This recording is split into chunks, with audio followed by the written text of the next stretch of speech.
Hello, everybody, and welcome. My name is Kathy Hunt, and I'm introducing you now to the Australia and Pacific contribution to the WOW Global 24 Festival. I'm the executive producer of WOW here in Australia and the executive director of One Mind, which is the non-profit company that actually produces the event and has produced this contribution. I've been leading a terrific team of people to pull this together. So we're delighted to be partnering the WOW Foundation and other fabulous curators like Marika from across the globe to bring you these incredibly important and urgent discussions from across the many lands that make up the Australian continent, but also from women in Timor-Leste, Papua New Guinea, Vanuatu, Fiji, Tonga, and of course Aotearoa, New Zealand, our neighbours. So let me just describe the program our program a little bit to you and what you're going to be able to see after the opening segment, which my colleague Sandra will introduce to you shortly. We've actually chosen to focus on three of the big topics, three that probably have considerable resonance in our part of the world. One is justice, of course, the other economy, the other climate. Because even though we haven't had the incredible health impacts of COVID-19 that other places have, the impacts within those three areas are going to be tremendous nonetheless. So we've got a great conversation with some of our leading human rights defenders from across Australia and the Pacific on the impact of human rights on lockdown on human rights. We're looking at the economy from a conversation both in Australia and in Fiji in particular on the importance of women's funds at this particular time.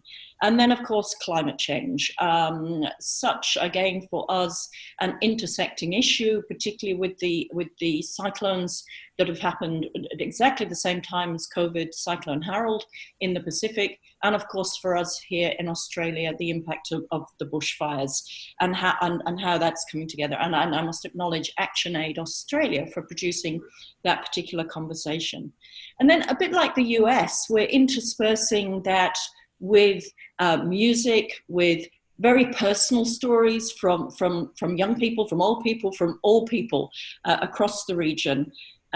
Including towards the end of our program when we will show an interview that I did last week with our patron here in Australia, patron of WOW in Australia, and former Governor General Quentin Bryce on the impact of COVID-19 on our elders and on grandmothers in particular. So we've been involved with the WOW movement and developing the WOW movement over here in this region for the last 8 years with WOWs in Sydney, Melbourne, the Northern Territory town of Katherine, and of course Brisbane, Queensland, where I'm based. And these would not have been possible without the support we have of the Queensland Government, our key strategic supporters, Griffith University and Q Super. And we would have done our very first WOW Australia in Brisbane in April this year if it hadn't been for the pandemic. And so we're absolutely delighted to be part of being able to present this program today. We'd love you all to get involved in the WOW conversation over the next few hours, hashtag WOW Global 24, or follow our conversation on our Facebook, which is at Women of the World Australia. So I'd now like to pass over to one of my co-directors, Waka Waka Gurang woman, Dr. Sandra Phillips, Associate Dean, Indigenous Engagement and Humanities at the University of Queensland, for a formal acknowledgement of country and to introduce our first segment, a very powerful and timely address from Aboriginal and Torres Strait Islander Social Justice Commissioner, the wonderful June Oscar. Thank you, and I hope you enjoy.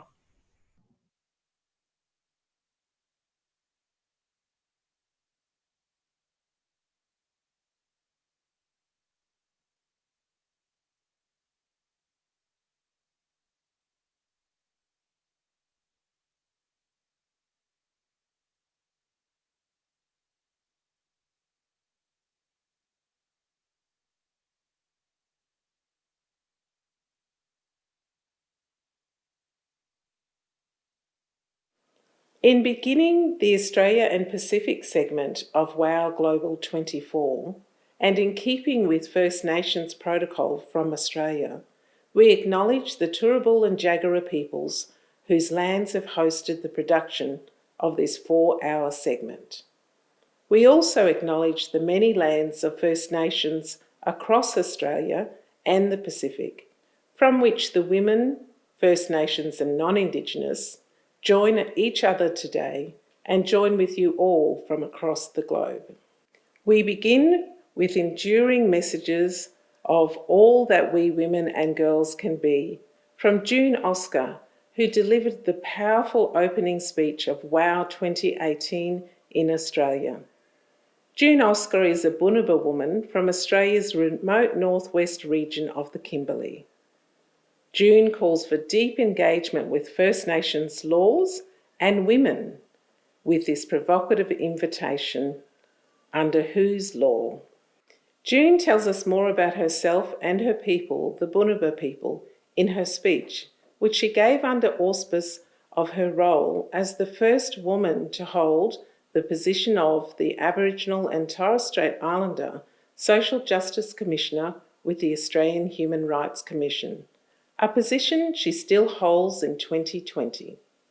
Join with us, stay with us, return to us as WOW Global 24 brings women of the world to each other during this global health pandemic. Jalunguru lango, palangare. Yananga waranga ngadejo moa ingarango. Turrbal yano, Jagera yano. Palangare wadjira kala jara andinge. Kamale ngadejo moa ingarango. Nyera mangare tangane. Yada wara wulala wara jalunguru ngaraguda.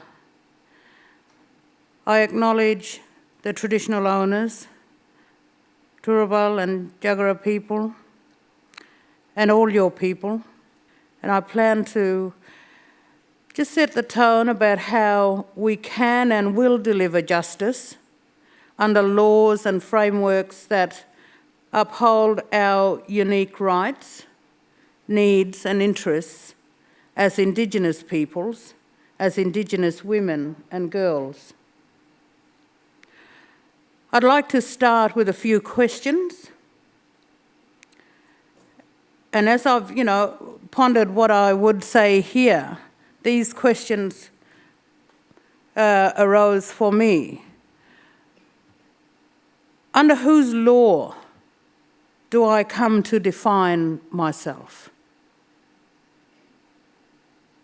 Under whose definition of woman do I become me? Under whose definition of equality do I achieve success? And under whose policy and legislative frameworks and judicial systems do I become all that I am? As Aboriginal and Torres Strait Islander peoples, we sit at an intersection of many ways of being and a complex set of identities. All that I am is many things. I'm a proud Bunuba person from my ancestral homelands. I'm an Australian citizen and a strong Aboriginal woman. It is with this set of identities and the lessons of my ancestors tightly folded together within me that I have become the first woman to be appointed to the role of Aboriginal and Torres Strait Islander Social Justice Commissioner at the Australian Human Rights Commission.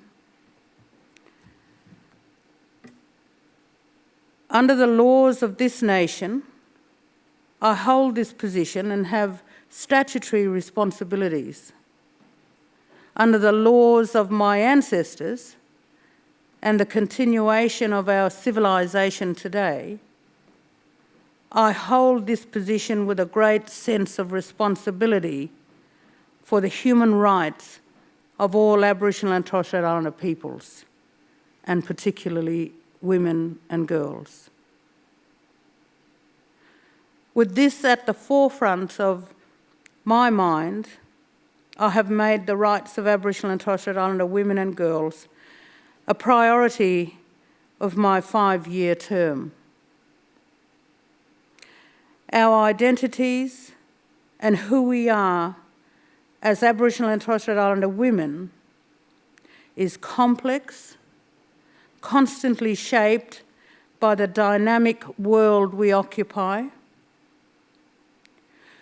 We derive our strength and rich culture from a line of incredible Indigenous women emanating from a time immemorial. Simultaneously, we live with multiple forms of discrimination which cut across lines of race, class, and socioeconomic status. As Indigenous women, we should feel confident to be all of who we are in a contemporary Australia, while remaining secure in our distinct identities. We should never have to resist any aspect of our identity or feel the need to assimilate to get by because of discriminating acts against us. We certainly should not have to assimilate to be successful. Under our traditional laws and the laws of this nation and our international human rights obligations, we should be free to express all of who we are without fear of persecution, discrimination, or any form of marginalisation.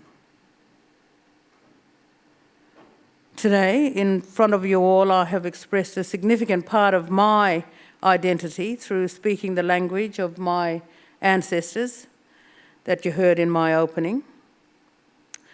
And I carry forward in my voice determination and agency, the lessons of my forebears, my grandmother and my mother. I attribute to them so much of my success and resilience in the face of all forms of discrimination. Like so many of the Indigenous women in our societal past, they were remarkable, tenacious leaders, warriors, as much as they were teachers and nurturers. They left in our hands our societal values and structures so we could thrive and achieve for generations to come. But I also know, standing here alone, I cannot bring forth the equality that is the right of all of our women and girls. Equality belongs to us all. It cannot be achieved by one or a few representing the many. There are Indigenous women and girls across this country who every day are achieving extraordinary acts while living in great adversity. Unfortunately, to all our detriment, these women and girls are too often blocked from achieving their full potential because of structural barriers that have become entrenched under our laws and policies. For far too many Aboriginal and Torres Strait Islander women, this is the reality. They are the fastest growing prison population in Australia, currently comprising 34% of women behind bars, but only 2% of the adult female population in Australia. Their children are almost 10 times as likely to be living in out-of-home care as other Australian children.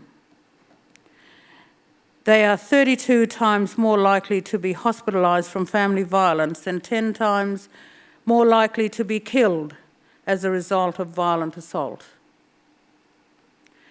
These statistics are the result of Aboriginal and Torres Strait Islander women not being heard. For years we have shouted from our homes and communities and public platforms, and still things have not changed. These statistics are by no means a result of our silence. These are the statistics that show the injustice of our material conditions which curtail our rights and freedoms. They are the indication of an appalling inequality and resulting poverty that has arisen because our voices have been marginalised. And so many indicators, Indigenous women experience a greater inequality than non-Indigenous women. This cannot go on. The rights of Indigenous women are all of our human rights in this nation. If we allow for inequality to persist and become entrenched through enacting inappropriate laws and policies, we not only diminish Aboriginal and Torres Strait Islander people's rights, we diminish our humanity as a nation. For things to change and for equality to be achieved, our voices must be heard, our recommendations implemented, and actions taken. And our voices must be heard in their entirety, on our terms, expressing all of who we are. So every part of our identity is seen as equal to all other women and people in Australia. For our non-Indigenous sisters in the audience, as I said earlier, walk beside us on this journey in your commitment to achieving equality. We are more equal when we stand beside one another, embracing our differences. We progress equality when we take the time to listen to the truth of Indigenous women's lived experiences. We progress equality when we believe that within that truth lies the solutions for change. Ultimately, achievement of equality for Indigenous women can only be defined by us. It exists entirely on our terms as Indigenous women. Together we must say, as Indigenous and non-Indigenous peoples, under all our laws, all women will be heard. Under all our laws, equality will embrace the full force and potential of diversity. Under all our laws, Aboriginal and Torres Strait Islander women and girls will be all of who we are and all of who we can be. Thank you.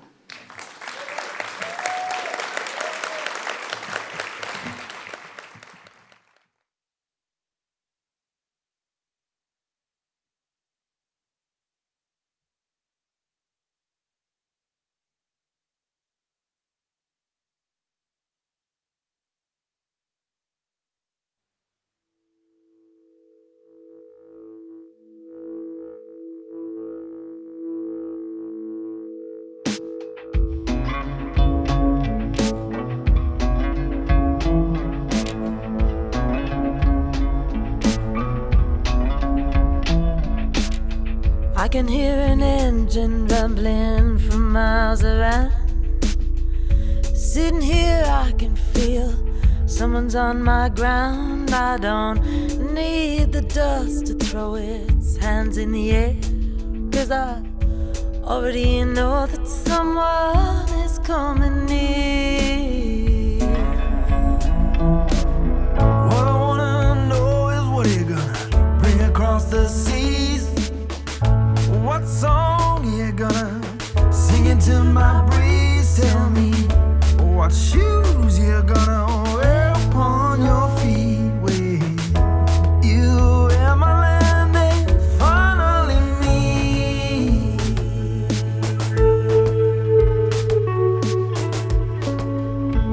You can knock upon my door, but in between the knocks I hear so much more. In this house, lights not always on. This land, the land of fire and storm.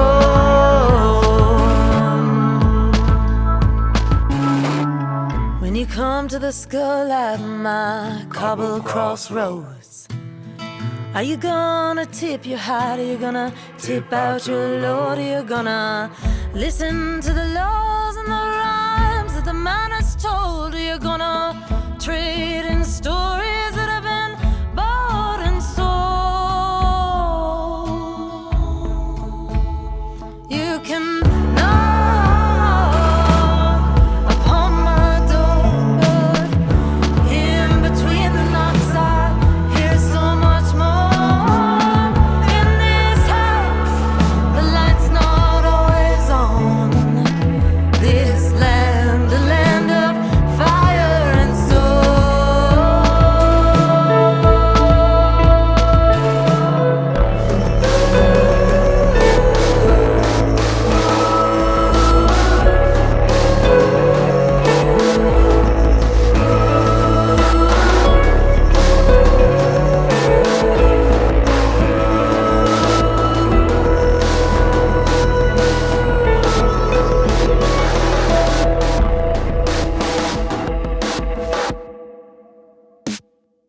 I guess if you make it all the way up to my gate, you're just gonna have to sit and wait.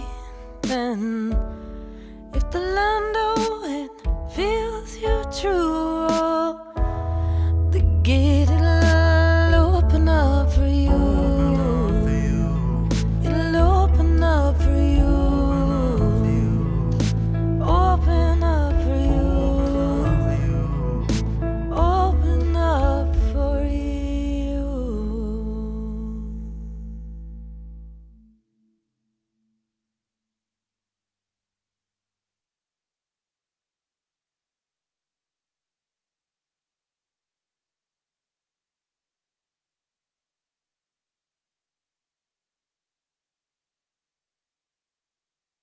Hi, my name is Kathy Hunt, Executive Producer of WOW in Australia. Across the world, research is now published almost daily on what the financial and economic impacts of COVID-19 are going to be on women and girls. And whether we call it a pink-collar recession or unintended consequences, there are signs that many of the gains ourselves, our mothers and grandmothers have fought for could be pushed back significantly through a societal crisis such as this pandemic. Furthermore, evidence to date shows little desire to place a gender lens on decisions that are being taken right now by our leaders on mechanisms to get the economy going again, or at least an economy that recognises the need to be inclusive of all citizens and aligned with the UN Sustainable Development Goals. So, a couple of weeks ago, I had a chat with 10 fabulous women whose innovative approach to enterprise I greatly admire, to ask them what the impacts have been for their business or their sectors and what they want to see coming out of this crisis.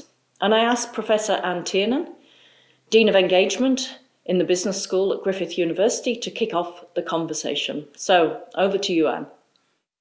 I'm so frustrated by the lack of female voices in the recovery planning. We've been talking about inclusive growth for such a long time, about gender equity, and even yet we look at the recovery packages that are being put together and they completely ignore the very obvious gendered impacts of how this crisis is unfolding.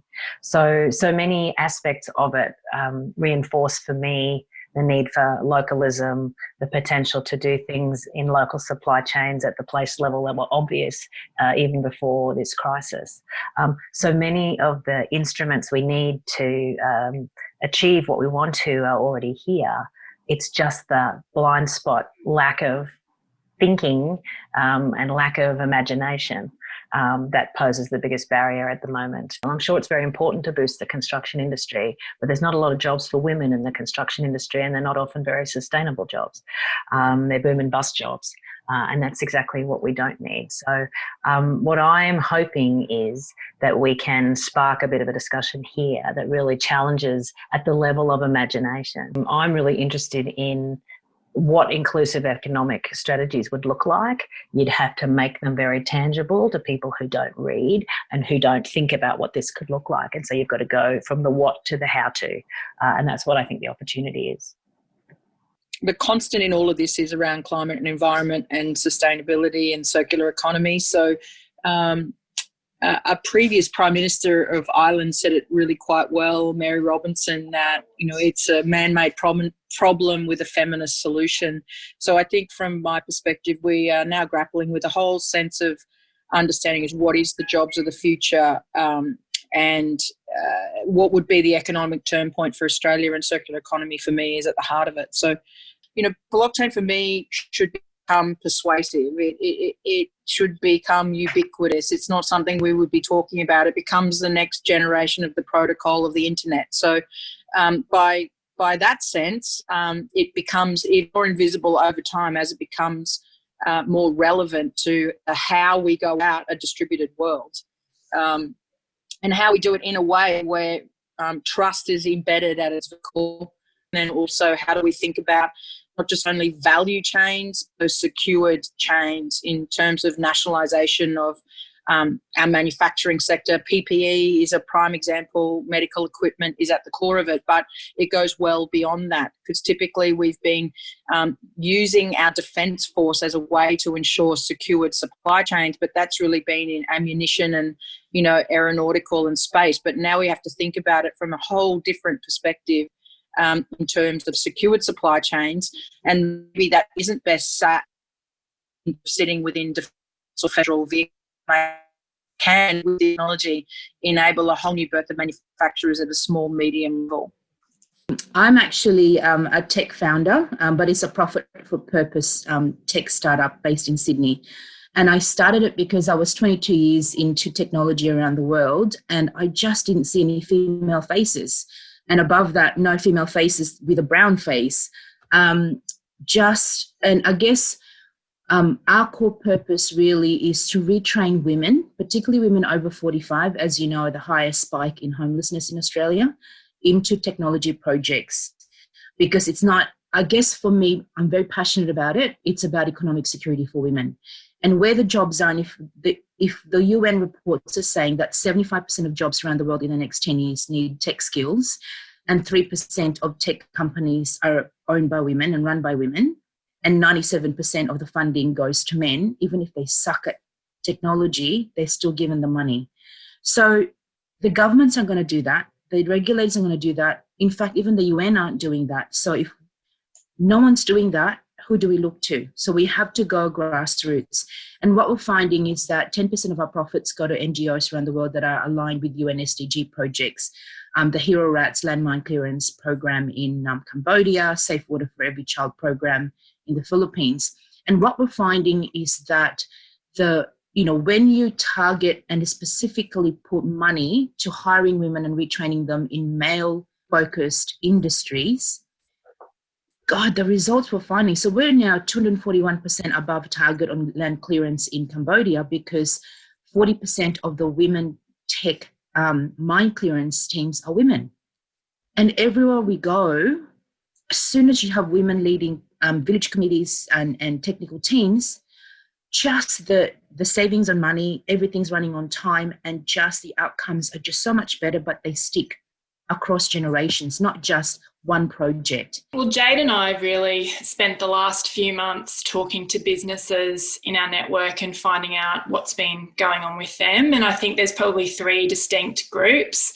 So there's the ones going through the boom, the ones that have been waiting for something like this to happen and have just grown with it.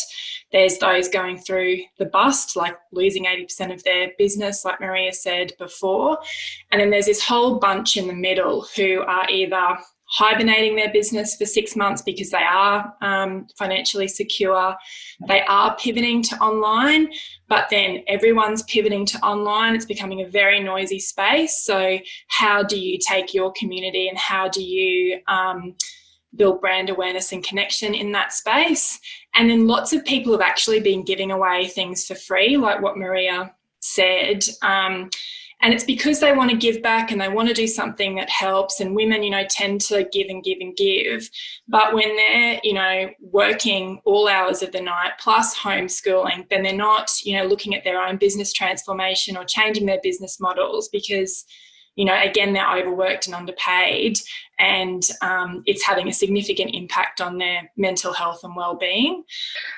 In some cases, it's been interesting to see that male partners have been able to assist with that workload because of working from home. But then over the course of the pandemic, we've seen that help has tended to, in many cases, fall away, and women are resuming the majority of homeschooling, caring responsibilities. Across our networks, we've also seen a lot of women who are heavily involved in not-for-profits and community roles in a board directorship level. Again, they're taking on additional workload because all of those organisations are having to mount a COVID response and a business response, which is entailing another workload. And again, the compounding effects from the policy decisions like superannuation withdrawals for women have been, really concerning, with, I think, 582,000 women withdrawing super early. So if you're a 20-year-old now and you withdraw $20,000 from your superannuation, that affects your super by as much as $120,000 for retirement. And women cannot afford that with the 42% gap already in place. One of the bigger policy announcements early on for the COVID crisis was allowing people another way to access their super. And it's had an enormous impact on the industry. We've had about 1.4 million Australians access their super this way. They're allowed 10,000 before the end of this financial year and the start of the next. The age groups that we're really seeing affected mostly is the under 30s. We've had enormous withdrawals. We've had about 580,000 women, 772,000 men. Again, this is compounded by a slump in employment. Again, something that's disproportionately affecting women across the across the retail and accommodation industries. We've also seen a slump in the hours worked. So something that's about 11.5% down for women versus 7.5% down for men. Again, it's disproportionately affecting women. So as an industry, we're really wanting to focus on how can we minimise the impacts. And as a fund, we're certainly pivoting straight away to some messaging that provides a clear path forward for women on how they can minimise the impact. You spoke about the compounding effects, Kathy. I think superannuation is such a challenging area for women. There is the part, there's many structural challenges within the industry that put women behind the 8 ball to begin with, whether that's the propensity to work part-time hours and how if they don't make the $450 cap, they don't attract super. So the money they're earning is not attracting their fair share, to the propensity to take career breaks. And there's a number of solutions we can look at to address those. I know from the conversation, so I started probably at about week 2, in those first 3 weeks, I started a small Facebook group to try and say, okay, so here are some resources, because it was pretty much the only thing we could do. Like, there was nothing else to do. And so that's now a national, that, there's people from all over the place in that group. But really the conversation was around particularly in those early days, is I'm just not going to be trading. And so many of our businesses in Queensland are based in the tourism industry. So they are in hibernation / have disappeared. So my interest is mostly in the micro and small business area. I do a lot of business training. So in my job, we do a lot of business training. We did pivot. We did do some. I'm stopped using the word pivot and I'm now using the word adapt. So we did exactly what we did. We still do face-to-face training. We just happen to do it via Zoom instead of in a classroom. So it's not a pivot, this is an adaptation. We're just adapting to a new medium. And with Meanjin Markets, it was incredible. We we were 7 or 8 weeks out from the actual event and we weren't sure what was going to happen. And we just said, there's too much risk here. One, for if they decide to close everything down, that's going to be a risk, but also for our communities. Do we want to be, Aboriginal and Torres Strait Islander communities are particularly vulnerable to health issues, so we are not going to bring all of our stallholders in and then they go back home and then risk making their community sick. So that was also, and this was before they had announced everything was closing down. So we just immediately said, no, let's do this. So we were very early in our switch from a face-to-face market to a digital market. I guess there's been a range of impacts in terms of understanding we need to get on digital, and also you can do stuff from your home. If we talk about how it's impacted our company, I think interestingly, some of our investors have said that they've met with a lot of the other top ASX listed companies and our ability to adapt during COVID. They've said we're one of the top 3 in Australia in what they know in terms of taking this very seriously and moving the workforce to remote working. We still have a majority of our, probably 2,500 to 3,000 employees in operations, and we tried to keep them immune from what the office-based workers were doing. And so they are still operating as business as usual, which was a key priority for the Queensland government, that would continue. But the remaining of the workforce, which is potentially where most of the females are oriented, had to move to remote working. And we did that quickly overnight. And what I found quite interesting is that what I've taken is we had planned to put in a flex working strategy in our company, and there was a lot of resistance, particularly at the senior levels with males around that, because they were worried that females would be disoriented and taking on the homemaker role. What's happened is that we've probably proven that our technology does work. We can remote work a lot easier than what we'd anticipated. But we still have found when we had the children at home that it really impacted our females. And I think there was a comment before about the female taking a majority of the role in the house. And I even know with my own husband, he's upstairs in the office and I'm downstairs in the kitchen. So, so you have all of those dynamics playing out. But I think what we've now done as a company is we are now putting remote working as a number 1 priority. And we had overwhelming response through a Mente survey that what is the one thing that you want to keep, and it is flex working. But I think, key thing I've taken away is that we probably underestimate our own capability to change. And this has been a great platform to prove that we can do that and be responsive to pandemics such as what's happened now.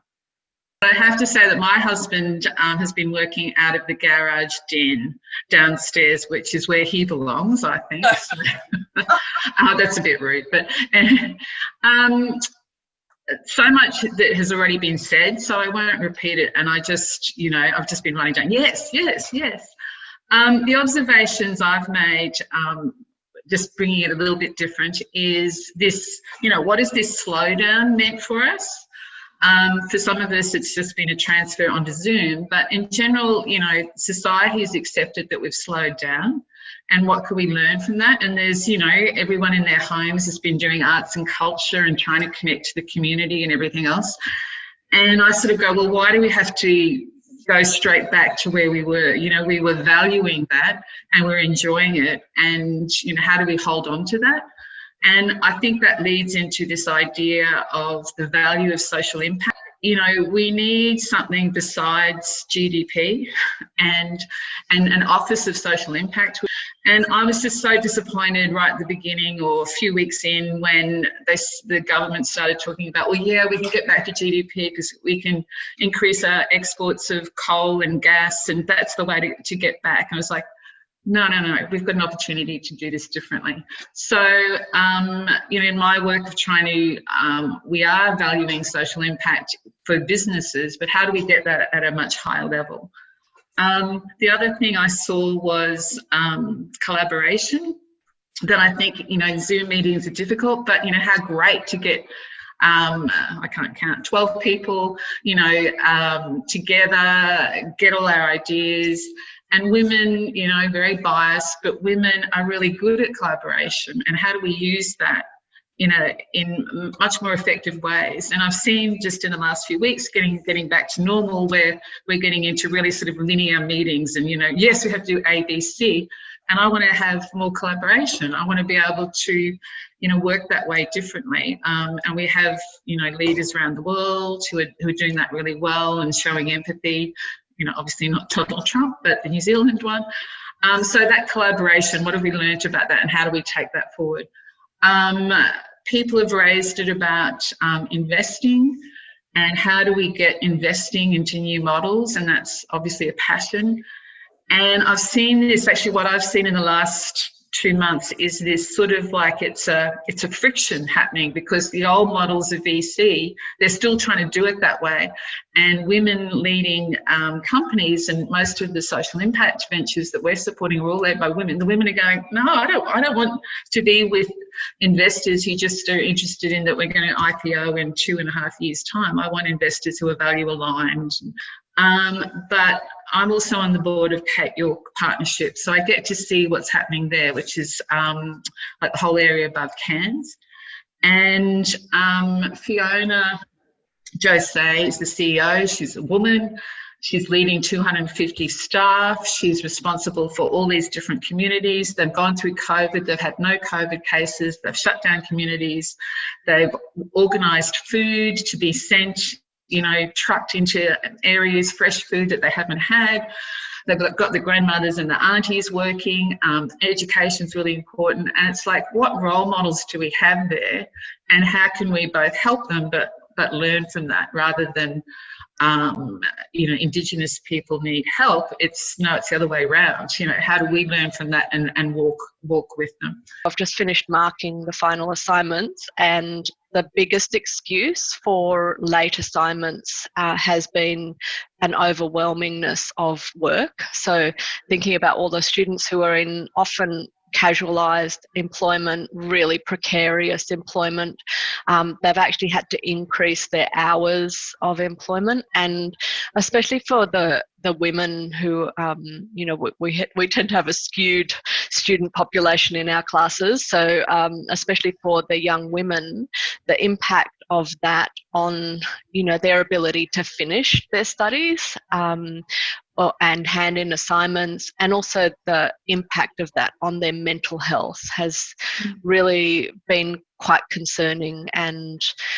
so I've found myself really having to be cognizant of following them up and making sure that especially the young women finish their studies and finish their assignments, and don't just let it drop, because that could happen. One of the things that we've really noticed on that property is an increase of number of women who are looking for a place to live over this time, and looking for some housing short term because they've been kicked out of their houses or they're not able to afford their houses, and that really concerns me. It's an ideas vacuum, and the reason why the things that seem self-evident to us aren't translating is exactly because the orthodoxy of the last 40 years, people don't even know it's an orthodoxy. People don't even know that there's very limited way of understanding value. They don't even actually have a conscious understanding of that. So it's so pervasive, this orthodoxy, and it's not the first time it's happened. We've had orthodoxies in the past, and I think we're at a sort of the end of one, but the failure of emergence of the next one. You know, it happened with Keynesianism, it's happened, with laissez-faire capitalism sort of back in the 1890s and so on, but the new one hasn't emerged. We've all got the elements of what we think the new one is, but we'll have to make it explicit for people. So a couple of actions that you think about to move to that. What would you like to see happen? I think there actually has to be a feminist recovery plan. Now, you might choose not to call it a feminist recovery plan because that might, be too scary to some of the people involved. But it does have to be a recovery plan that's more inclusive and sustainable. So you might use some of those words animated by the perspectives of women like the ones on this call and the experiences of the people who they work with. But it has to have at its core, doesn't it, a reconceptualisation of value. Now, all these ideas are around. It's about synthesising them and bringing them to bear and using a platform perhaps like Wow Global or somewhere else to launch it. Giddy up, I'm in. Fantastic. Best words of the day. Let's go. You could easily take the view of STEMinist, right? So that's the next piece of the journaled article that I'm writing that'll go out into the Courier Mail and the Chief Entrepreneur's Office. So the STEMinist view, but I don't necessarily think it should be biased towards, science and technology and maths, but that's certainly one sort of very easy way to put the first flag in the sand. When we're doing some of these policies, and just thinking through like the ramifications of not doing something, what I've found in some of the work we're doing around gender is understanding and evaluating the opportunity cost of not doing it to the organisation. So really placing a dollar figure value and trying to show the correlation by saying not doing certain programs in the company. And that has been that has given us the platform to be able to embed further policy into our company that we wouldn't have been able to have done otherwise, which has reduced our pay gap, but also been able to increase our market share. But it just makes me think with some of more of the social pieces externally in the communities and the value they create, it's trying to draw that parallel to a commercial value, which I always find seems to help get the seat at the table. One of the things that I've been thinking about in the last few weeks is we have to. So I love remote working. I have to say that I love it. It's the whole world has finally gone on board. I don't have to tackle the 45 minutes into the city for a half an hour meeting paying $60 in parking anymore. Hopefully now the government government project officers who I've used to have to do that with because, we don't do virtual meetings, now get it, and it's actually okay and it's a safe thing to use and we can actually achieve work this way. So I love the idea, the thought that, women and men, people in regional areas can now have great jobs. They may be based in the business office, but are actually living in Buckhalden or somewhere else. So they can have great jobs and they don't have to leave home and leave their communities and their families in order to be successful and to, provide and do stuff that's intellectually and challenging and, drives them. That's what I'm passionate about. But unfortunately, we still have a massive digital divide in Australia. There are so many people who just don't have access to this stuff, and it's just so incredibly frustrating. But also the way that our physical environments are actually shaped and managed. If we do have people who are living at home, where do you put the home office? Is it going to be in the kitchen? But for those of us who can work at home and we can really be part of our local physical communities, that is super exciting. And I just think in terms of the way that we think about housing and the way that communities are structured, there has to be some sort of shift. We need to tackle the digital divide and our physical spaces. There needs to be some sort of rethinking. The value of real estate and the value of what's valuable in a real estate. I'm not a real estate guru, but if I was buying a house, I'd be like, well, where could my office be? I think the other thing that we would love to see, of course, is to legislate procurement opportunities for women-owned and led businesses, just to get that out there. And in much the same way as has been implemented for Indigenous procurement policies across federal and state levels, and actually has been in place for over a decade in the United States across federal and state territories.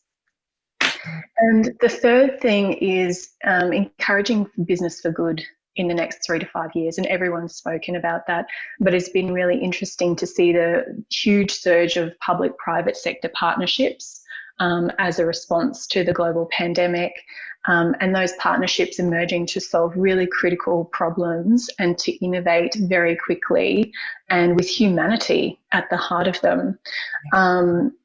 So, seeing companies shift towards a much more empathetic lens and approach towards their stakeholders, customers and communities into the future, and with a longer term focus on workforce and community. And just on the business for good, Deloitte did some research which I've attached, different world scenarios for the next 3 to 5 years. One of them is business for good, but some of the others, are very different from that. And we think we have to take this opportunity now to have that cultural shift towards that, because I think some of the other scenarios we wouldn't be particularly happy with. I think this is the time to really ask from government to step in and support intermediaries and provide funds for the next stage, for profit for purpose, social enterprises, really ramp it up. And they're sort of skirting, both federal and state government is sort of skirting that. Because unless we get a budge, it's not going to move as quickly as we'd like. My other little point, which is completely different, is we sat around in my family with all the women, all the girls, and we said, what's the one thing that's really held us back? And they said, and we looked at it all, and they said paternity leave, really supporting men to look after their young children. Now, I've been really lucky, even though I just ditched my husband before about where I put him in the house. He's actually been fantastic and done it. But he's very unusual, and he was always on his own when he did it. So how do we create that it's not all the women through this process have been looking after the kids and teaching the kids and, but it was lovely to see the men in the parks at 5 p.m, wasn't it, with the prams, and they're going at them. So we have to shove it, make it change, I think. How do we start conversations where women are actually active parts of the co-creation of the way forward? But it has to be in place. It has to be contextual, not, the top-down view of things. The other thing that I've put up is, just about how do we, I think there's just some amazing women leaders out there, and, a bit of a plug for not just the STEMinists, which I love that word, but the women economists who are being, touted now. Forbes just put them on the front page, thank God, finally. But, how do we make them appear in Econ 101? Because they don't. And how do we promote them into the mainstream rather than just as something that's nice to have at this particular moment in history? So just going back to that point on paternity leave, a couple of the males I work with have recently taken it. It's completely shifted their view of caring. Mm-hmm. They value now the experiences that they have with their little ones. They value the moments that they've seen that they would have missed had they been at work. And it's allowed their wives and partners to go back to work in a seamless, guilt-free fashion. So, that is incredibly important, I think, going forward. I loved what Anne said about just the storytelling into consciousness. That is so critical. And for me, the focus on education and changing minds is that the message has to be meaningful. And if the crisis has brought anything into focus, it is what is meaningful in our lives. And we've spoken about what we want to focus on now and what we want to take forward into the future. So I think now we've spoken about that in a positive sense, but I really want to focus on some of those negative feelings as well. So if people have felt helpless or anxious or out of control or never want to be put back into this situation again, then I really want us to harness that feeling and not forget it, because it's great motivation for making changes and taking actions, meaningful actions, so that we're never put back into that type of place again. And whether that's creating a savings plan, or in my space, it's really getting people to think about the abstract thing that is super and the future in a real and meaningful way. Super is probably the biggest dormant money that most women do that actually have. Yeah. And it's the transparency around where our super is actually being invested. And if there's actually, I guess, quotas around, 30% of, the investments have to be with brands that are 40% women run, for example, and also the ethical considerations around each of the super investments. I used to live in Sweden, and it was quite interesting over there. At one of the weddings I went to, they talked about how they were, the groom was going to take cafe latte papa leave, which has become the norm about them celebrating having 6 months with their children.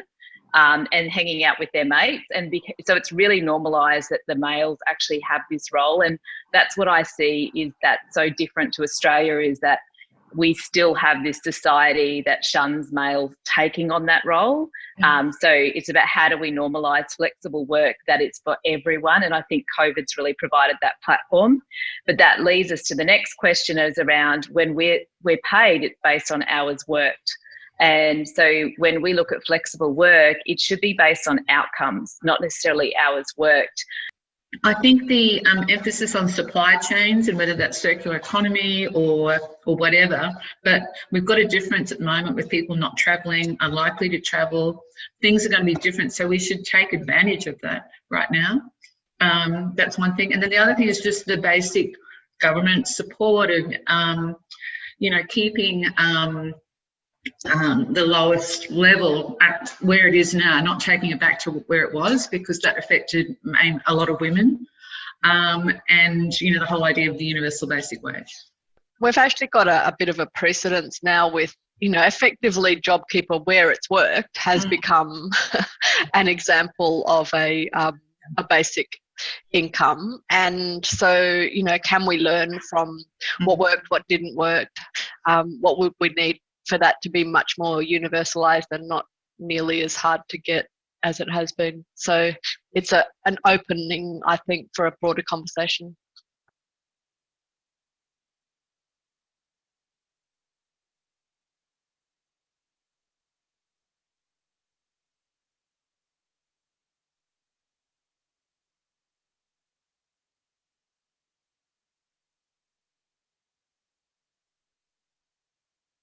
There is a maker inside us all. People often speak of the soothing and satisfying nature of making for relaxation, reward, and reinvention. In earlier times, working with our hands was how we explored and became connected to the world around us.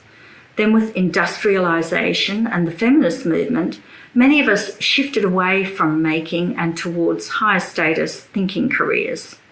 Working with our hands was often associated with home-based domestic work, and we didn't want to be trapped there. During my career, I kept quiet about my making, and then I found a way to integrate it with more thoughtful work by exploring strategies to reduce textile waste and be more engaged with what we wear through making, mending, reviving, adapting, and salvaging resources.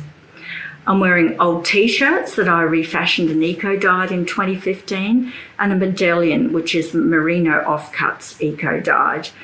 Makes me feel independent and individual.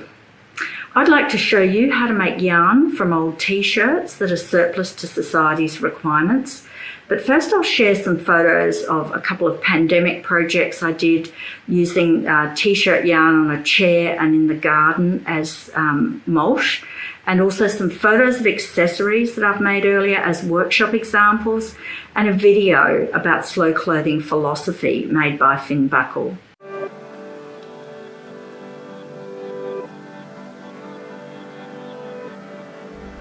My love for nature is expressed in my love for natural fibres. I enjoy how they feel, so comfortable to touch and wear. I studied agricultural science and worked in journalism and communications before leadership study led me to slow clothing philosophy. In 2011, I noticed fashion excess and learned we buy up to 4 times what we need. In fact, Australians are the second largest consumers of textiles in the world. A lot is wasted. 6,000 kilograms of textiles and clothing go to landfill every 10 minutes.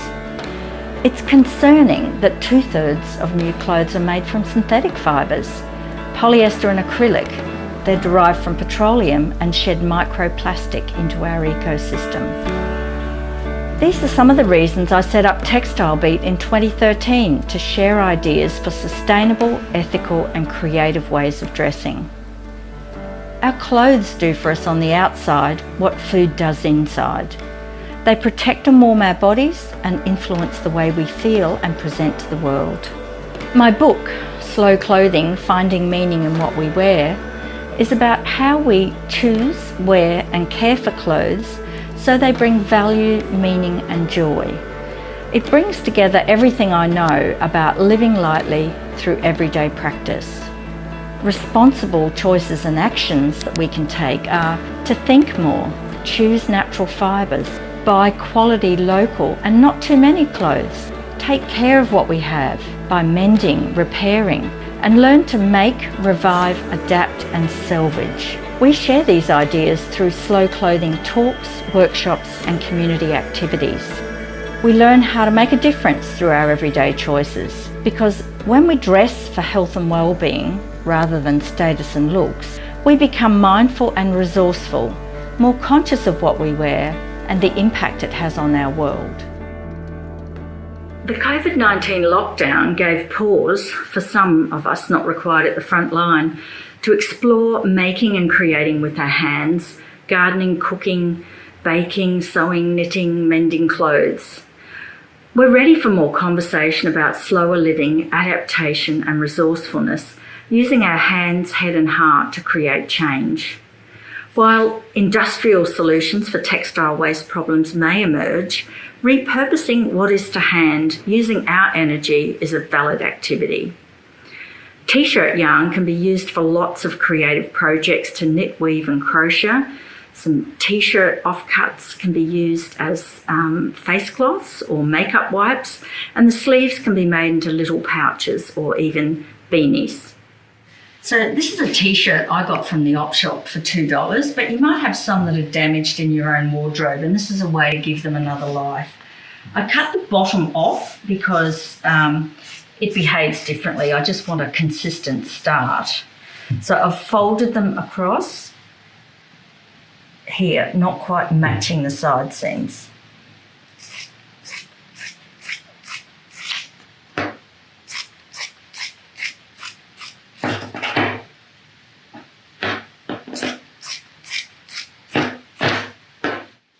I've sped the video up a bit just to move through the process. You can make these as wide as you like, these strips. Maybe 1 centimetre is probably the narrowest. 2 centimetres, even 3 centimetres wide is fine.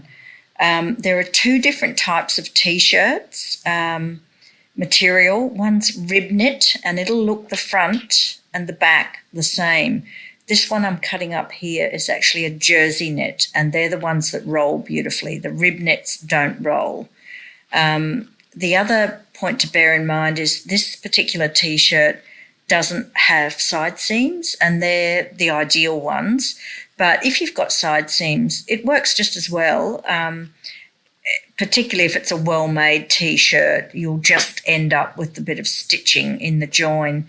If it happens to pop at a side seam, you just make a knot, and then the knots become a feature of whatever you're working with on this.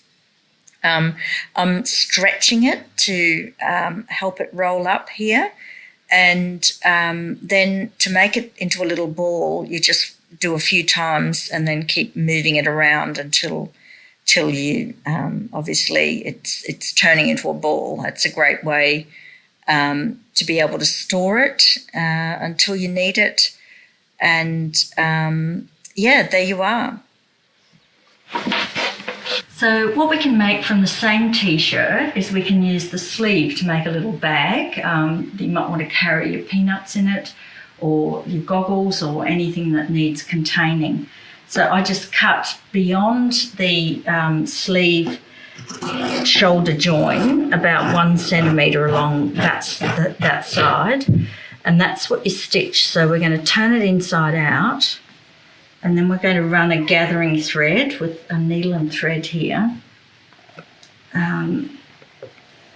Just going to join this up. it doesn't have to be that tight or neat because it's all pulled in at the bottom here.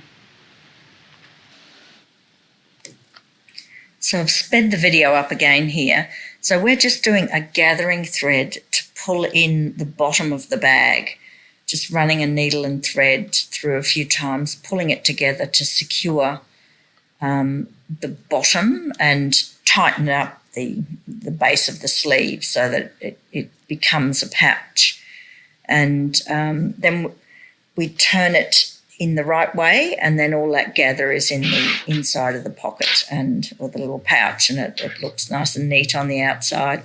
You do a little snip either side of the side seam there, and then take a piece of the yarn that you've just made, put a safety pin on the end of it, and then what I'm doing is feeding the safety pin through the base of the finished sleeve of the sleeve piece itself. And the idea is to be using all the finished edges and using all the pieces of the T-shirt that you can. Once that's through, you tie a knot so that you've basically got a drawstring on the little bag. And we can actually put this yarn in it, safekeeping.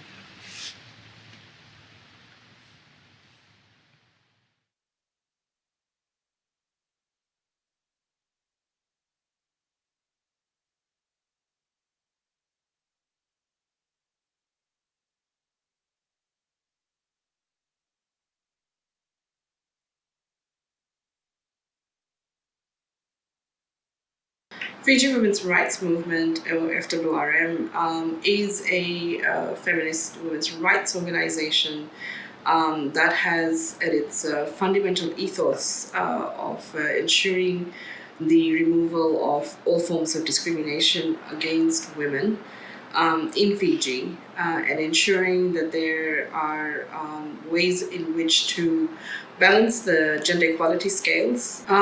Before COVID-19, the situation for women in Fiji,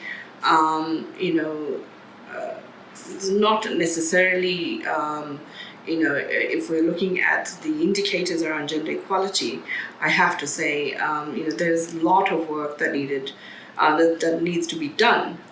We are talking about fundamental indicators like women in leadership. Yes, we have 20% women in parliament, but however, looking across boards, and even in our parliament, we could be doing a lot better. The indicators around gender-based violence, we have very high statistics around, violence against women, through intimate and non-intimate partners, and correlating that to access to justice for women. We know that it takes women more than 2.5 years to seek justice to the formal justice sector. We're looking at more and more young women come out through tertiary educations, but this has not meant women having quality jobs. So that as a backdrop, we're talking about lack of decision-making opportunities. We're talking about lack of, potential to own property and businesses, etc. We're talking about economics and the role that women play and the under-recognition of the care work, the unpaid care work that women do. Now, when we put that and juxtapose that with the COVID-19 pandemic situation, we find that all of those areas are, where women's lives intersect. The situation becomes worse off. It's exacerbated. And that is what we are finding ourselves, in right at this moment, where we see that, because of the restrictions on mobility through lockdowns and curfews, because of the way the virus spreads, women are locked in with the perpetrators of violence. How do they access services through the formal justice sector when they need, help urgently? This is where we have seen the helplines, the national helplines, come into provide the services needed. We see and we've heard conservative estimates of 120,000 people in Fiji having lost their jobs. And this equates to almost half of the working population in Fiji. Majority of these are women. So we now have a large cohort of women from the tourism sector, from the informal industries, who are without basic income. These are the very same women who are also outside of the social protection and social security mechanisms. So we're talking about insurance. We're talking about having provident funds, pension schemes. Savings in the banks, and having cash transfers given to them. They're not party to that. They are sort of outside the system. So we have a growing number of group of women who we say having lost their employment are part of in the growing number of poor women in Fiji. And their livelihoods are at risk. Hi, I'm Virisilam Bondromo. I'm one of the co-leads at the Urgent Action Fund Asia and the Pacific. We're a rapid response grant makers supporting women and non-binary human rights defenders in Asia and the Pacific. The impact of COVID on women and non-binary human rights defenders or activists, both in Asia and the Pacific, has been huge, like it has been in the rest of the world. And the reason being is because the pandemic has purely just amplified or exacerbated the inequalities that currently exist.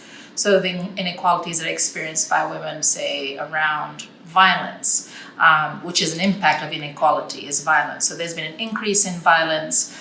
When you look at the people who are at the forefront of addressing COVID-19, for whether they're essential workers like health workers, or whether they are women who are, or people who are working in essential services like supermarkets, they're mainly women. So they are also impacted by the virus themselves. Therefore, there's also high infection rates, and in some cases, deaths in a lot of countries.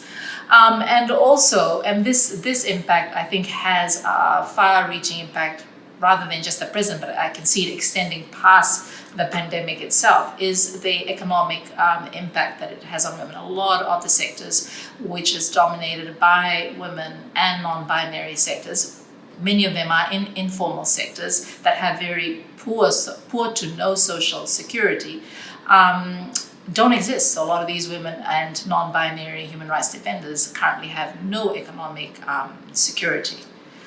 So in terms of what we, Urgent Action Fund, are doing at the moment to support activists, both women and non-binary defenders, is we created a grant specifically for these communities, because we are seeing that these communities are not accessing or have no access to government subsidies or government support. They're for some reason falling through the cracks purely for their identity or the kind of work that they do, or they live in areas that have absolutely no access to government support. So our grants have been able to support from economics, support them economic security and livelihood, to medicines, to shelter. So these are some of the things that we've been able to support. To date, like we opened up our grant in April the 6th, till now we've given out already about $130,000 US dollars has already gone to supporting specifically COVID grants, but also the impact of COVID, because the other impact is a lot of the defenders are getting surveillanced, and a lot of their human rights are being limited, and they're using the pandemic to do that. So we're doing a lot of security and wellbeing grants too. Some of the amazing things that we're seeing with our COVID grants is that activists are not just responding to their most immediate needs, which is just about survival. And for a lot of these activists, the act of survival is actually resistance in itself, and that's a political act. And I think that's pretty amazing. But they're also doing, taking the grant and investing in things. So for example, like community gardens, which are focused on growing plants and food indigenous to that community, because they're seeing this as an opportunity to be able to start and focus on food sovereignty. And I think that this idea of looking at new ways of working that's not only centered on people, planet, and other beings, but the interdependence of that is, for me, like a new way of working. And it's a new way of creating new systems. And that's what this pandemic is saying. It's like Arundhati Roy basically said, that the pandemic is a portal by which we can take forward new ideas and leave behind ideas that don't support people, planet, and other beings. And I think that a lot of activists on the ground now are seeing this as an opportunity and using the grants that we've given them to be able to recreate new ways of engaging and being. Hi, my name is Michelle Reddy and I work for the Fiji Women's Fund. The Fiji Women's Fund is an initiative of the Australian government through its program called Pacific Women Shaping Pacific Development.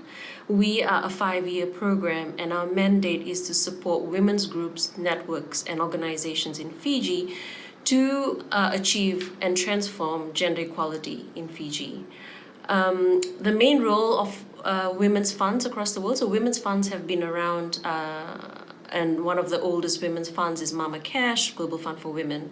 The way that women's funds work or function is really to be the resourcing arm of the women's movement. So our key mandate is for us to be able to influence and transform philanthropy and increase resources for women and girls. And in our case, to increase resources for women and girls in Fiji. And when we talk about resource mobilization, we talk about resources in its all entirety. So we're talking about financial resources and non-financial resources. Non-financial resources can include skills, knowledge, networks, and relationships. So in the Fiji Women's Fund, that's what we try and do. So one part of our role is to mobilize resources and at the same time to support our grantee partners. During the COVID-19 pandemic, we have worked quite closely with our grantee partners in, trying to understand their experiences, what are some strategies that they're using within their communities to support the work that they're doing, what are some challenges as well that they're experiencing so that we are able to amplify those experiences. In Fiji's case, at the moment, we are a COVID-free country, but a couple of months ago, that was not the case. And what made the pandemic more difficult to survive through is that Fiji also experienced a tropical cyclone, which was TC Harold. So alongside the pandemic, we also had a natural disaster.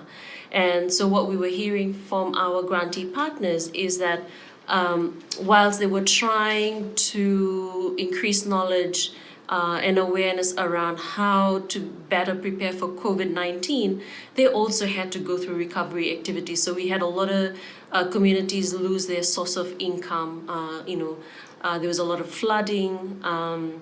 And so a lot of women's organizations and networks that we work with really had to rethink their projects. And so we had a lot of partners ask us for a no-cost extension, which is, give us time to work out what strategies that help us, but also give us support in terms of how we can work remotely. So for a lot of our partners, one of the challenges that they faced was around resourcing organizational co-heads.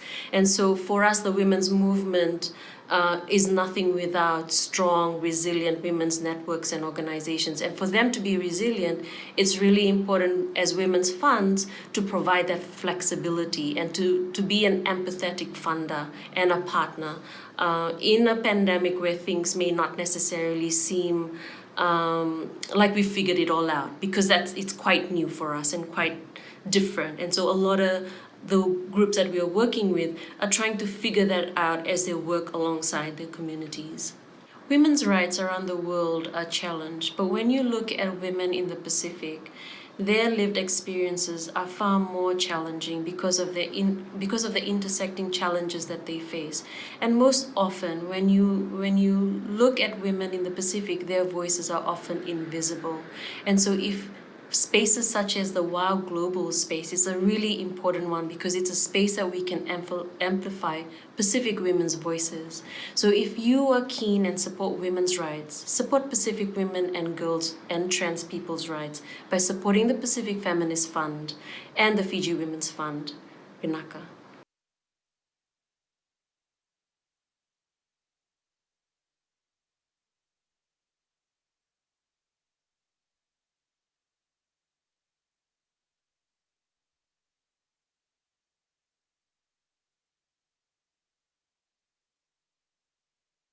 Hi there, my name's Natasha Stott-Despoja. I'm chair of Our Watch, the National Foundation to Prevent Violence Against Women and Their Children in Australia. I'm also honoured to be Australia's candidate for CEDAW. I'm on the land of the Ngarrindjeri people. I'm on Kangaroo Island in South Australia, and I pay respects to their elders, past, present and emerging. I want to acknowledge the organisers of WOW for bringing us together in this way, albeit virtually. I've had the opportunity in my former capacity as Ambassador for Women and Girls for Australia to see your good work around the world. But I think my fondest memories are reserved for the 2018 WOW Festival, which I attended with my then 10-year-old daughter Cordelia. What an inspiring and empowering and inclusive experience that was. Thank you for bringing us together today. But I particularly acknowledge those of you who work every day to keep women and children safe. This work is more critical than ever. The pandemic, COVID-19, has exacerbated existing gender inequalities around the world, including in our region and in Australia. We know the worst manifestation of this has been gendered violence, violence against women and children in particular. We know this violence has taken on a myriad of forms, including online and image-based abuse, sexual harassment, workplace abuse, racism, family and domestic violence. The list goes on. Racist abuse and workplace abuse, as well as institutionalised violence and neglect. We know that while there are factors that are exacerbating the underlying drivers of this violence, so people experiencing stress, isolation, fewer distractions, financial turmoil, these factors may exacerbate the underlying conditions that lead to violence against women and children, such as disrespect of women, but they don't cause it, and they certainly don't condone it. We also know that gender inequality is not the same for all women. Racism, transphobia, homophobia, ableism, these and many other discriminations and disadvantages intersect to create different severity or experience of gender inequality for different women. In Australia, we're only starting to come to grips with the extent of violence experienced by women with a disability or women from culturally and linguistically diverse backgrounds, and our national shame are the high rates of violence against Aboriginal and Torres Strait Islander women.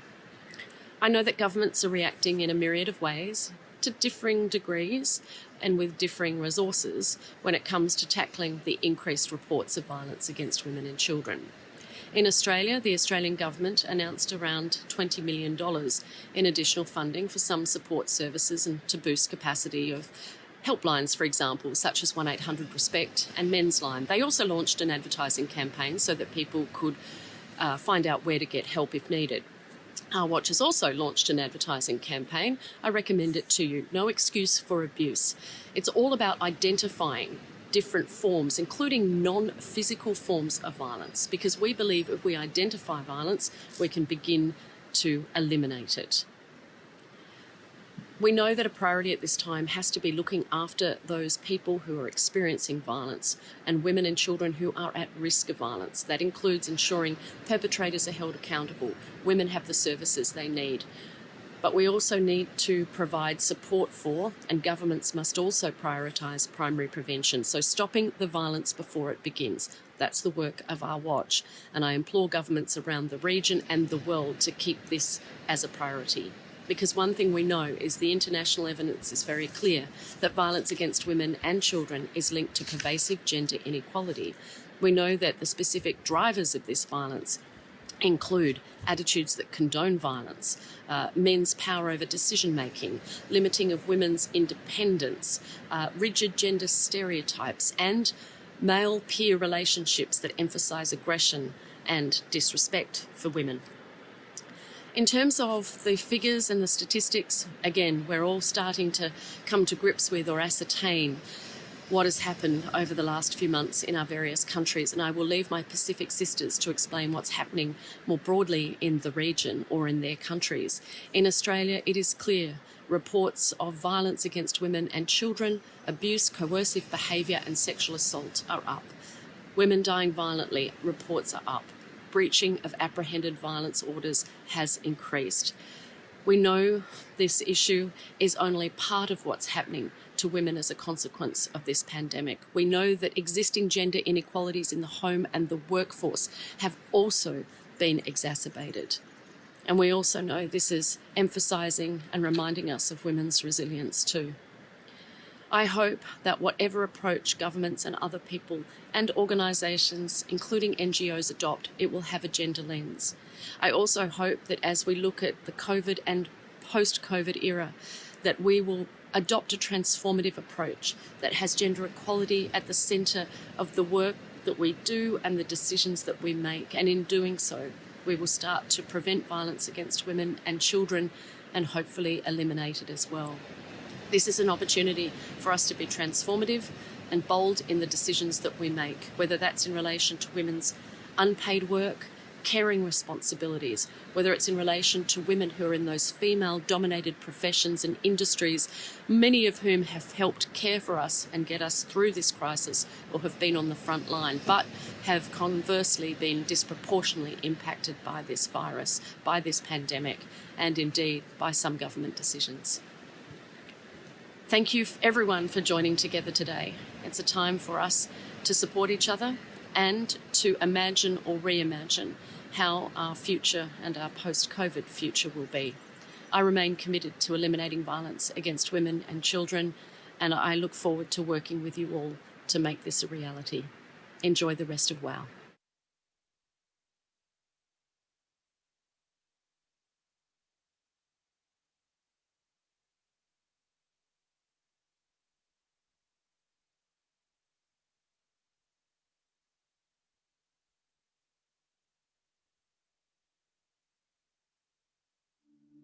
Your feminism can only be my feminism when it recognizes that we are Black first and woman second.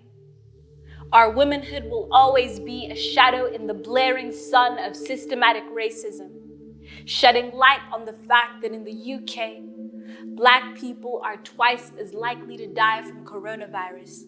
And your feminism can only be my feminism when it recognizes the real disease is state-sanctioned violence against Black people in the form of inadequate health care, police brutality, discrimination. Your feminism can only be my feminism when it unpacks the suitcase of colonization that generations continue to travel with.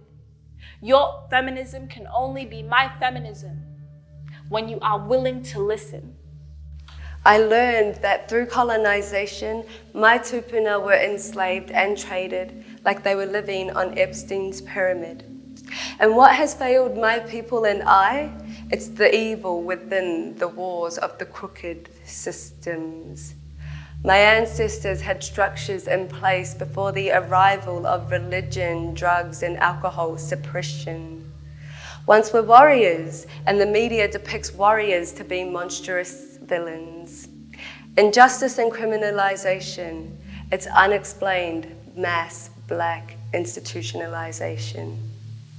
Your feminism can only be our feminism when your conscience bleeds when Black people are shot, When George Floyd was choked, every Black person around the world forgot what it meant to breathe.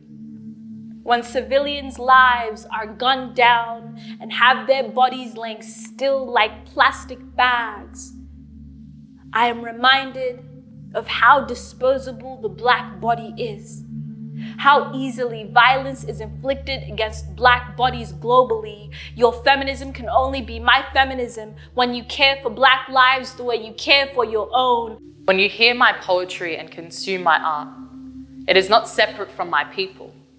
It is not a tokenistic gesture to fill your multicultural quota. It is not booking POC for face. Without cultural competency and understanding of race, relations, and the history of this nation.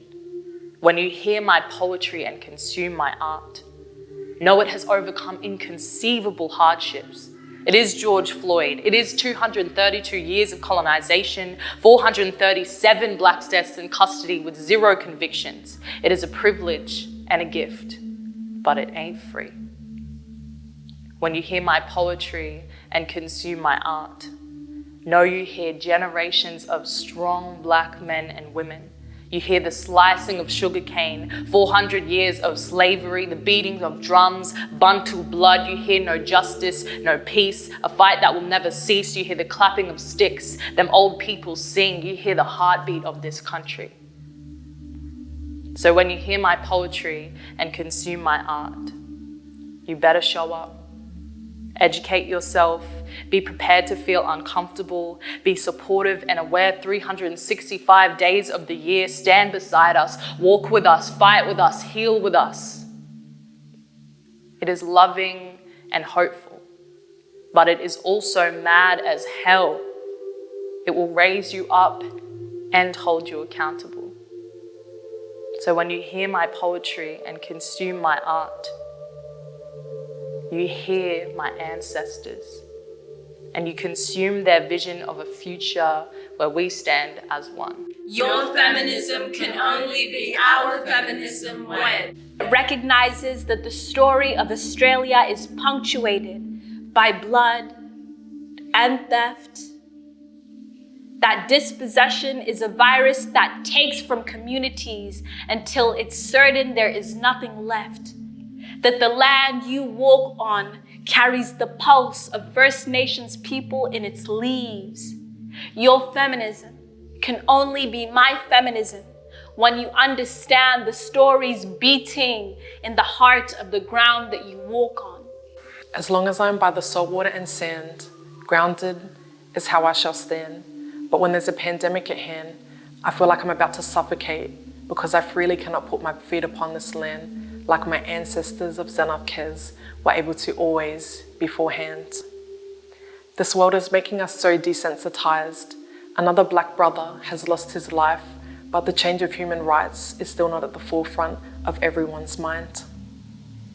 30,000 people showed up here in Meanjin, but the work is not done, as the revolution has only just begun. Our trauma is not your content, so I pray your intent stems truly within your chest to see the racist systems dismantled and these white supremacists repent.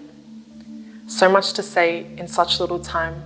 From my experiences alone as a First Nations island woman, believe me when I say, in this country, we've still got a long way to go. Sovereignty never ceded, Black Lives Matter. Your feminism can only be our feminism when it recognizes that we are Black first and woman second. It is in the wombs of Black women that the fight for justice is born. The fight for Black people to walk the earth without the fear that death stalks us through every step of our life. For Black people to be protected by police, not killed by them. For Black people to be equal. Your feminism can only be our feminism when we march together.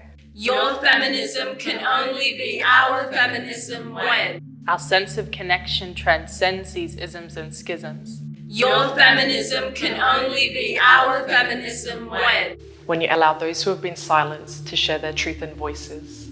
Your feminism can only be our feminism when we all learn that divinity is embedded and weaved in the baskets of knowledge gifted down in the hands of our ancestors.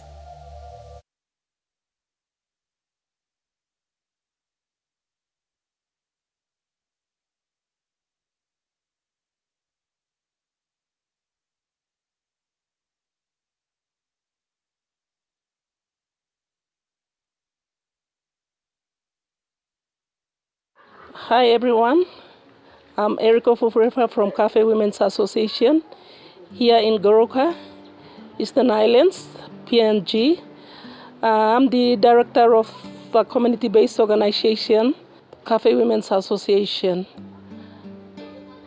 During the COVID awareness, Cafe Women go out in the rural communities to deliver message through local people out in the remote areas, targeting communities, and through that awareness I find out that women, young girls and women find it very difficult to access services.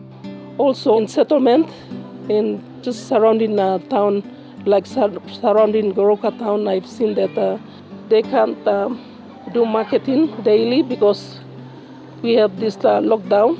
The police work very hard during those times, so they have to come earlier, and they don't make enough money to provide for their families. So these are some of the very challenges I've seen, and so many children live without food, and even the parents too. Name to me Erina na mi blenga no fi. Mi ga tripla pikinini. Na lo dislas bitla stop lo banana block na. The time is like COVID-19 come inside.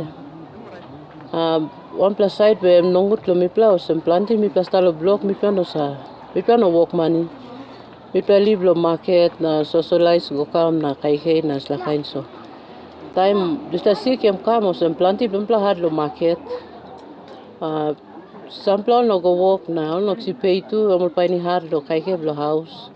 The people out in the village, I think they have some food in the garden to look after themselves. But for the people out in the settlements and also the people who were repatriated from different places because of trouble fight and because of social accusation, these are the people who came and buy land and they reside around different locations.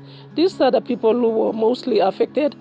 And during the time when we go out to do the awareness into the local communities and into the communities, we were seeing children crying for food during the awareness and asking their parents for food. And these are some of the things that I've seen during the awareness.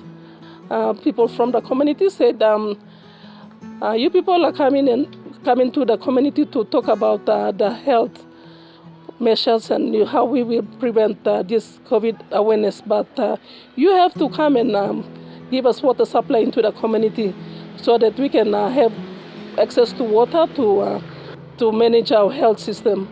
Otherwise, you people go away and don't come and talk about how we will prevent this COVID awareness into the community. So these are some of the challenges that we got from the people out in the rural communities.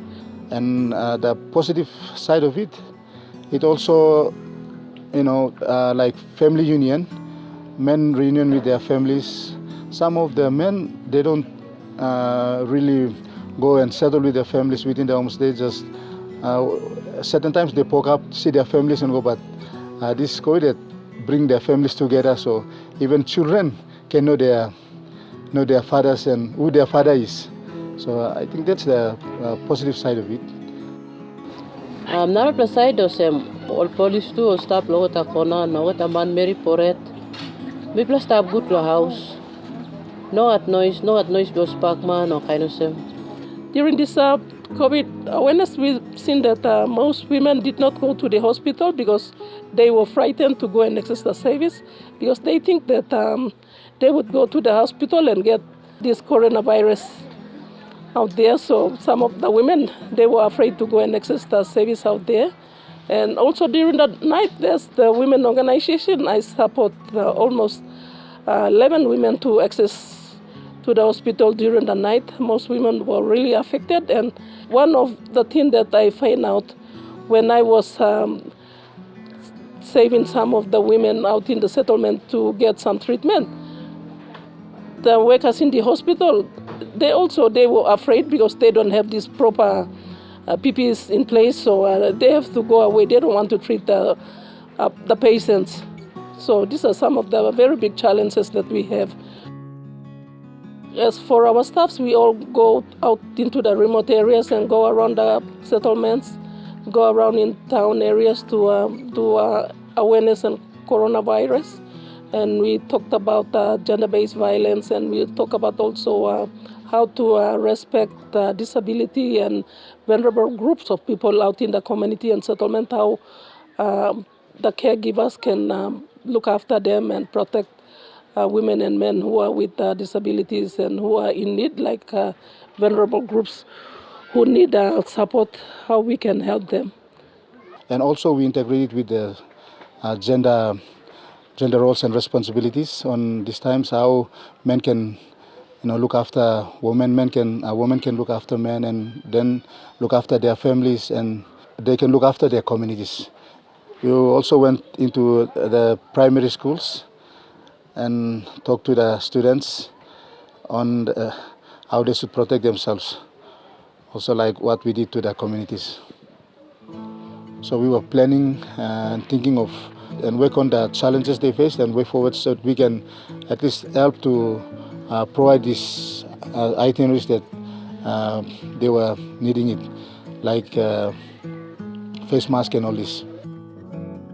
For us as a women organization, we were partnering with the health department, and also we were involving with our district, with our local MP, and also the police also was supporting, and we all go together to do the coronavirus awareness into the remote areas. Our work is to protect and prevent. So that's how we went out there to give information so people out in the community can change some of their behavior and how they can look after their families. Through this coronavirus, I've seen that the health department really come out and they work really close with the local NGOs to address these issues. So this was the first time that I've seen it was a good process. So we have to adopt this mechanism and make it workable. I would like to thank women of the world. All my heart is with you all. We hope sometimes we might meet together to present on how women are working in our communities and in our country. So greetings from PNG to you all. Thank you so much.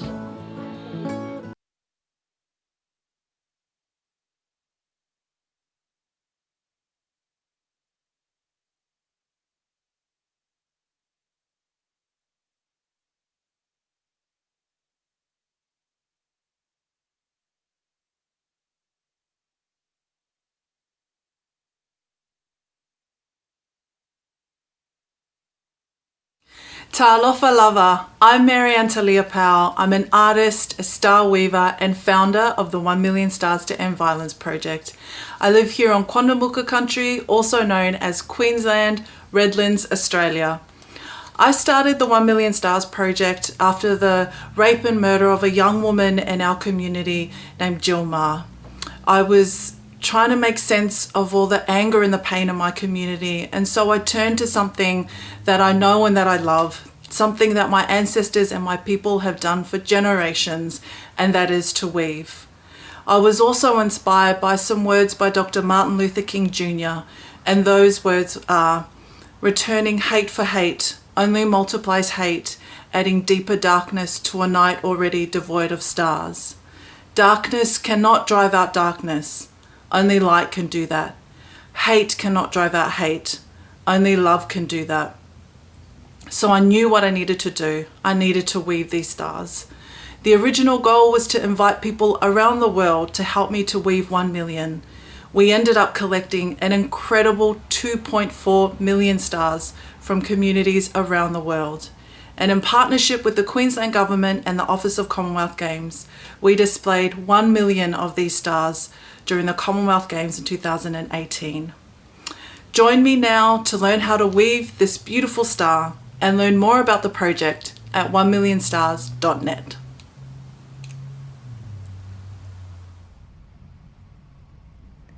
To begin our star, you need 4 equal lengths of ribbon. I've got 4 here and they're each the same width. That's really important. You can also cut up strips of old newspapers or catalogues, whatever you have lying around the house. And I'm using tear ribbon. So what we need to do is take our first 2 strands and we need to, I've got them folded here.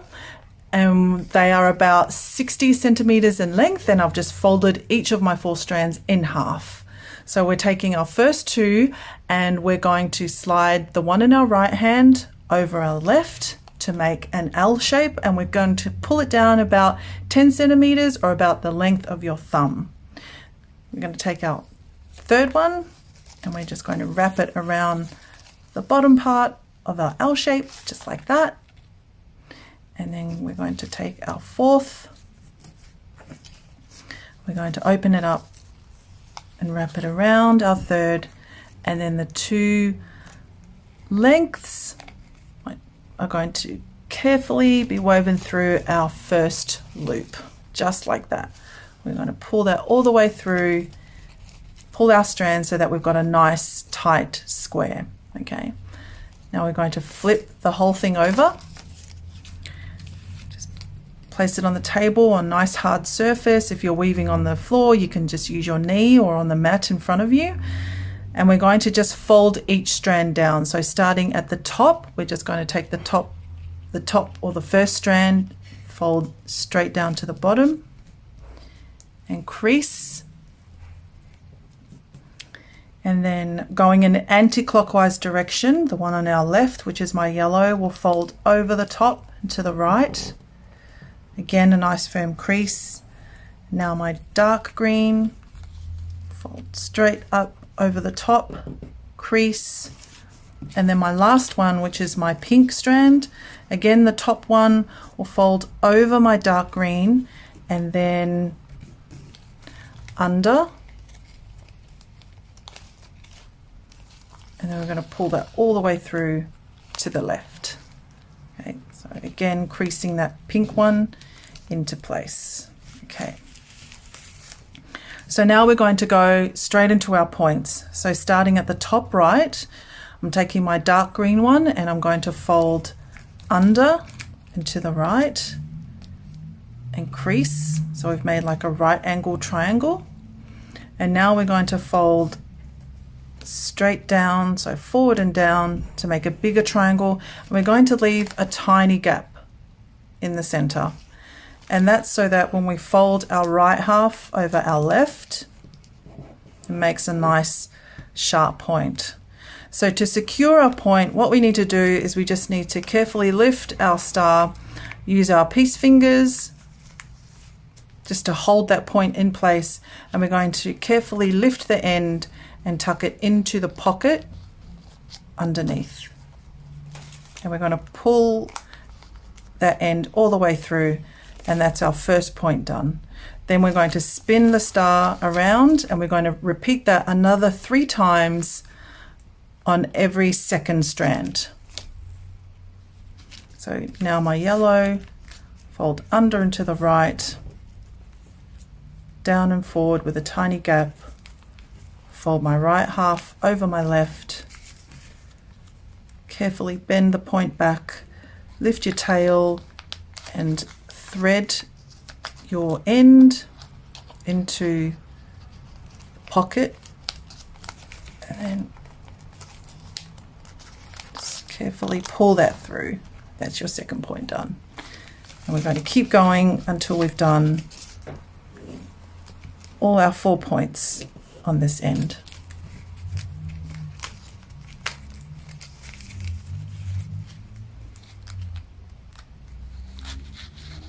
You can also cut your tails or the ends of each point as you go.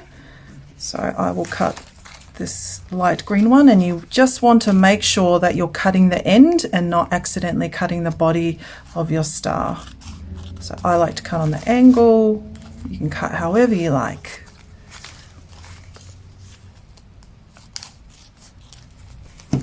And then the last one on this side is my pink one.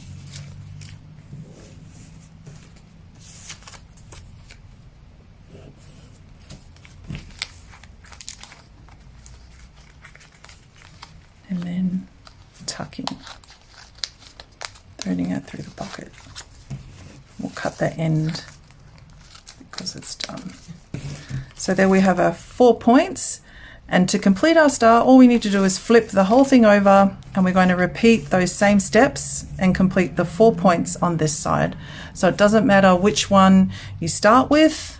I'll start with the one at the top, which is my dark green. And again, we're just folding to make our points.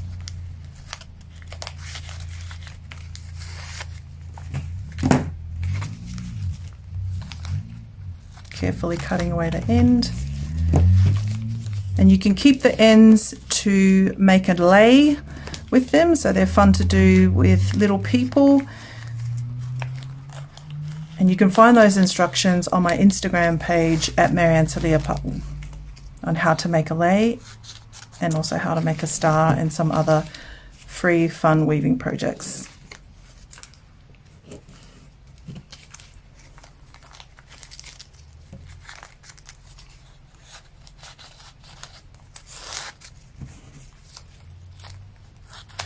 Carefully cutting away the end. Then our last one.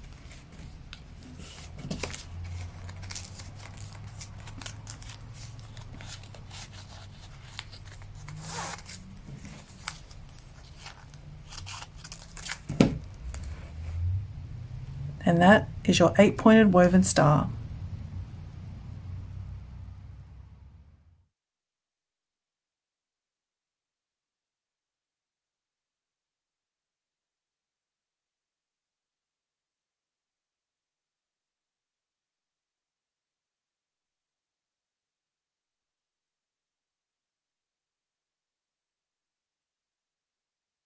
We're delighted to be coming to you from the Asia Pacific. I have two very important guests with me, Sharon Bagran-Rolls and Deb Kilroy. Before I begin, though, we start, as we always must, with a recognition of the land on which I meet here and Deb meets, and we also nod to where Sharon is joining us.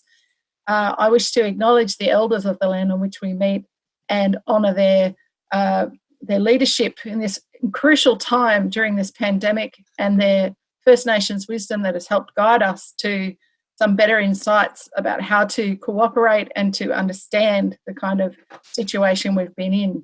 And this session is really about human rights during the pandemic and in the recovery.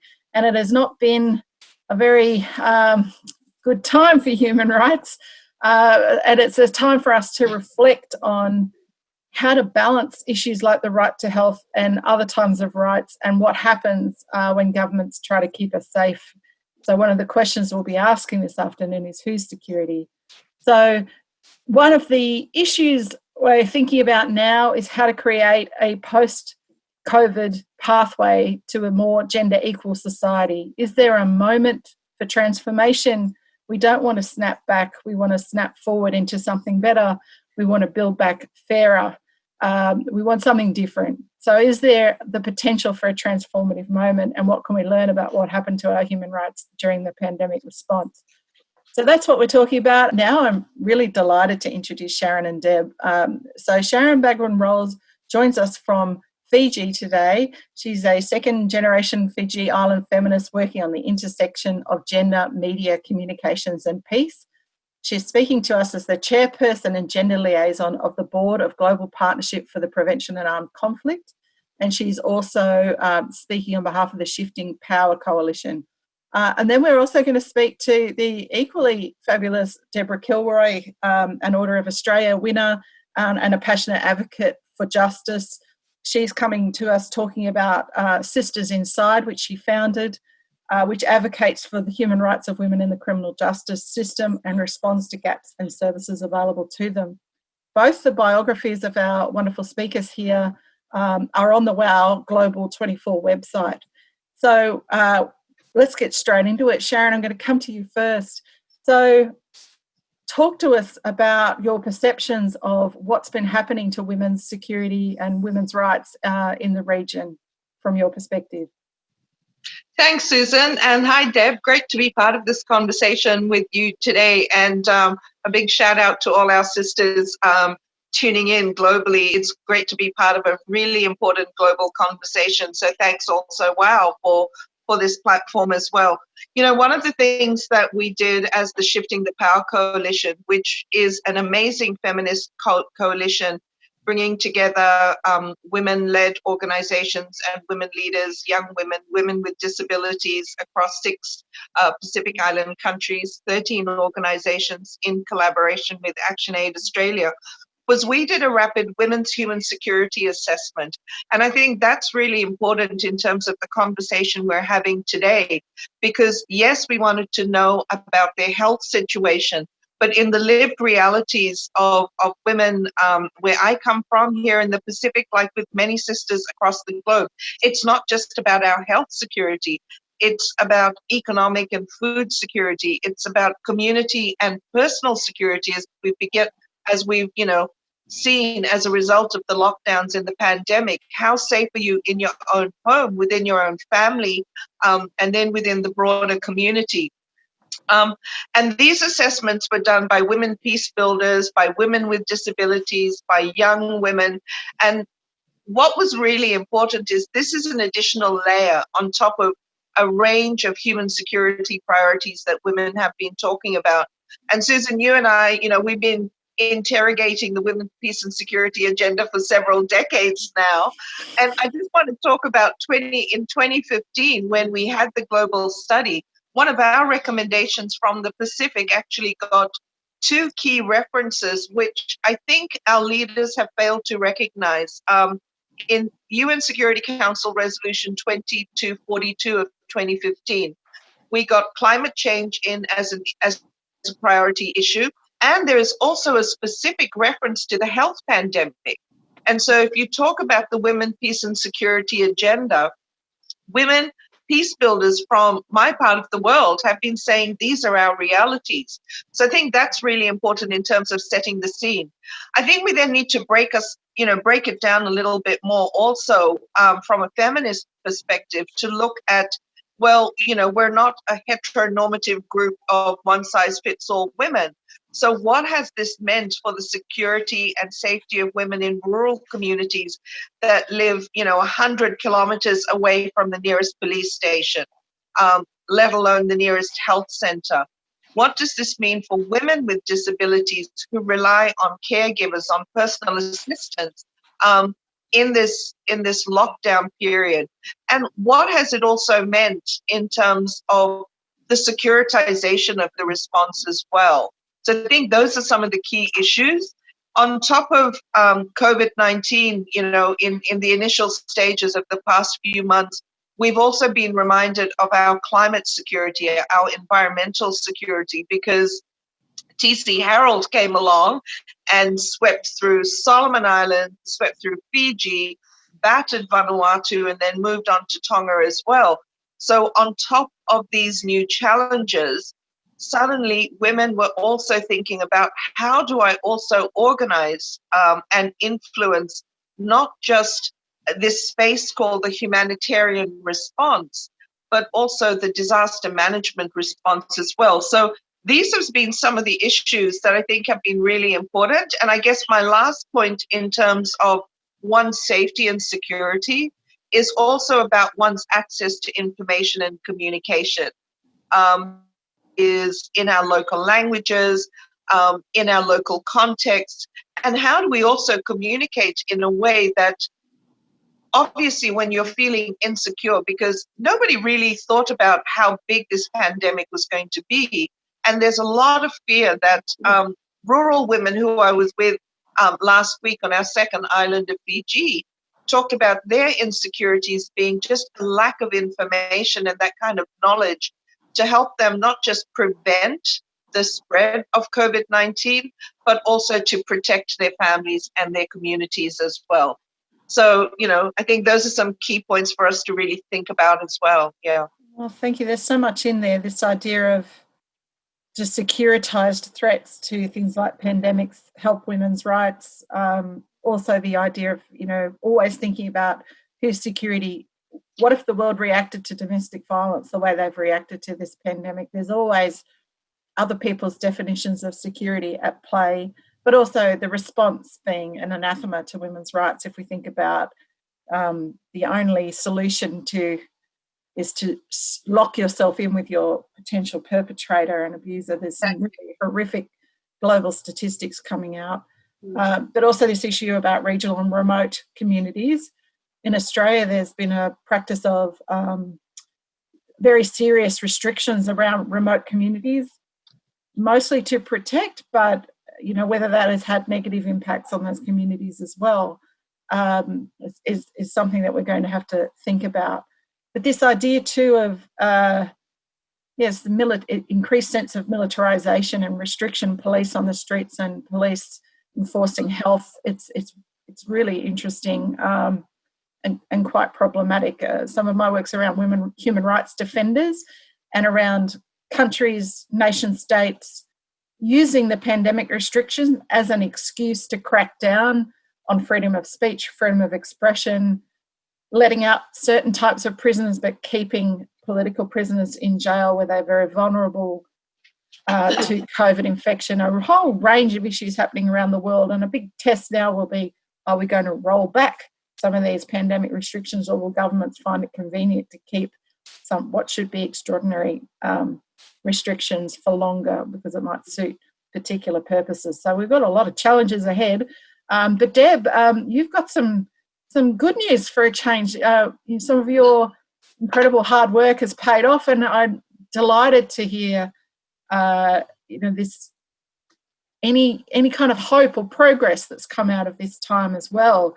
So please tell us about your very important work around women who are incarcerated, the rights of prisoners generally, not just in Australia but globally, and please let us know what's been happening during the pandemic and what might come out the other side in your opinion. Sure, thank you. And thanks, WOW, for having me here today. I'd like to acknowledge the traditional owners as an occupier on Meanjin, where I reside. I'd like to acknowledge elders, past and present, Yugara, Yagara and Turrbal people. I reside on Nullarbor land, and which extends down to Minjerribah. So I have very close connections throughout Meanjin and the south of Meanjin, which is otherwise known Brisbane and South Brisbane, all the way to Stradbroke Island. I'd also like to acknowledge all the women that have been criminalised and imprisoned around the world, and it's a very difficult time at the moment because of COVID. There's, some women's prisons that 80% of the women have COVID-19 tested positive, and there's women dying now inside prisons because they're not being released into the community. There's many countries that are releasing tens of thousands of people, women as well, not as many women, but men out of prison in other countries around the world. But here in Australia, no woman has been released due to COVID-19, even though there's 2 jurisdictions that actually gives the power to the Commissioner of Corrective Services in those jurisdictions. So we've been fighting since COVID in early March, when the lockdowns of prisons, to actually free women inside prisons, more so pushing bail applications through the Supreme Court and also through parole, exceptional circumstances parole. No woman, nobody actually has got exceptional circumstances parole due to COVID, and that's because corrective services say that no one has COVID in the prison system. But let's think of that in context that actually 99% of people in our prisons in this country have not been tested. So to say that they don't have COVID is actually misleading, because you actually think that if they say no one has COVID, it means no one has it. You don't think about have they been tested or not or proven negative. And as someone who's had COVID disease and I'm still testing positive now. So my symptoms started on the 10th of March. I was tested on the 14th. told on the 15th of March that I was positive. I was released out of quarantine on the 7th of April, even though I was still testing positive, but I was told that I'm not infectious. So there's been ongoing health issues with COVID for myself and others that have had COVID, because we've actually looked at COVID in a very narrow lens that you either die or you don't. And if you don't, no one's taking any notice about what's actually happening to us that had it and our ongoing health concerns. And so my health went downhill again a couple of weeks ago. I was retested, and they thought that I might have been the first person in the country here that's got COVID a second time, but I wasn't. It's still that the traces of the COVID has not left my body, so to speak. But I was listening, Sharon, when you were talking about, women's lives and domestic violence, and I was reminded as well, the clear depiction that we see around the world at the moment, from the Black Lives Matter movement, from here, the Stop Aboriginal Deaths in Custody, and we see very clearly what the state values, and the state actors are the police force. And if we can think back here, just last weekend in Sydney, there was protests about the statues of people, colonisers, the invaders of this country, who actually, their colonising policy, if you like, is genocide that continues today for First Nations people in this country. And we saw the police standing around the statue in the park, and then police on horses standing around that statue and guarding it. And we know that an Aboriginal woman could ring police because her life is threatened. They don't show up. Or if they do show up, they then check if she has warrants, and they arrest her and put her in prison. And we saw that very clearly with Miss Do, who actually then died the most horrific death on a cold concrete floor in a watch house in Western Australia. Police were called out because of domestic violence. They came, but because she had a warrant of around $3,600 for a fine that she couldn't pay because she was impoverished, they arrested her, and over 3 days, she died the most horrendous death inside that watch house. And so we know, when we look at images of statues and how the state guards them and actually do not protect the most vulnerable women in our communities, is actually appalling. And we've not just seen that here, we've seen that around the world. And just, thinking of Miss Do, who died over 5 years ago, and there was an inquest, and in the inquest there was a findings to change the laws in Western Australia, as it's the only jurisdiction left that has laws that if you get a fine and you can't pay the fine, a warrant is issued immediately, or arrested, and you go directly to prison. Other jurisdictions allow you options to deal with the fines in different ways, so you actually don't go to prison, and prison is the last resort. So that, the Labor government, they were in opposition at the time, and they had they got elected on a platform to change the laws. And I can say now, last night, those laws were passed in the upper house. This has taken years. It was a recommendation of the Royal Commission of Aboriginal Deaths in Custody 30 years ago. But here we are, 3 decades on, the laws are changed. Miss Do did not have to die in that most horrendous way on a cold concrete floor in a watch house because she's poor if these laws were enacted 30 years ago. And I just want to acknowledge the Noongar elders and their activism for this for decades, and finally it's changed. So we ran a campaign, Free Her, and over 21,000 people had donated over a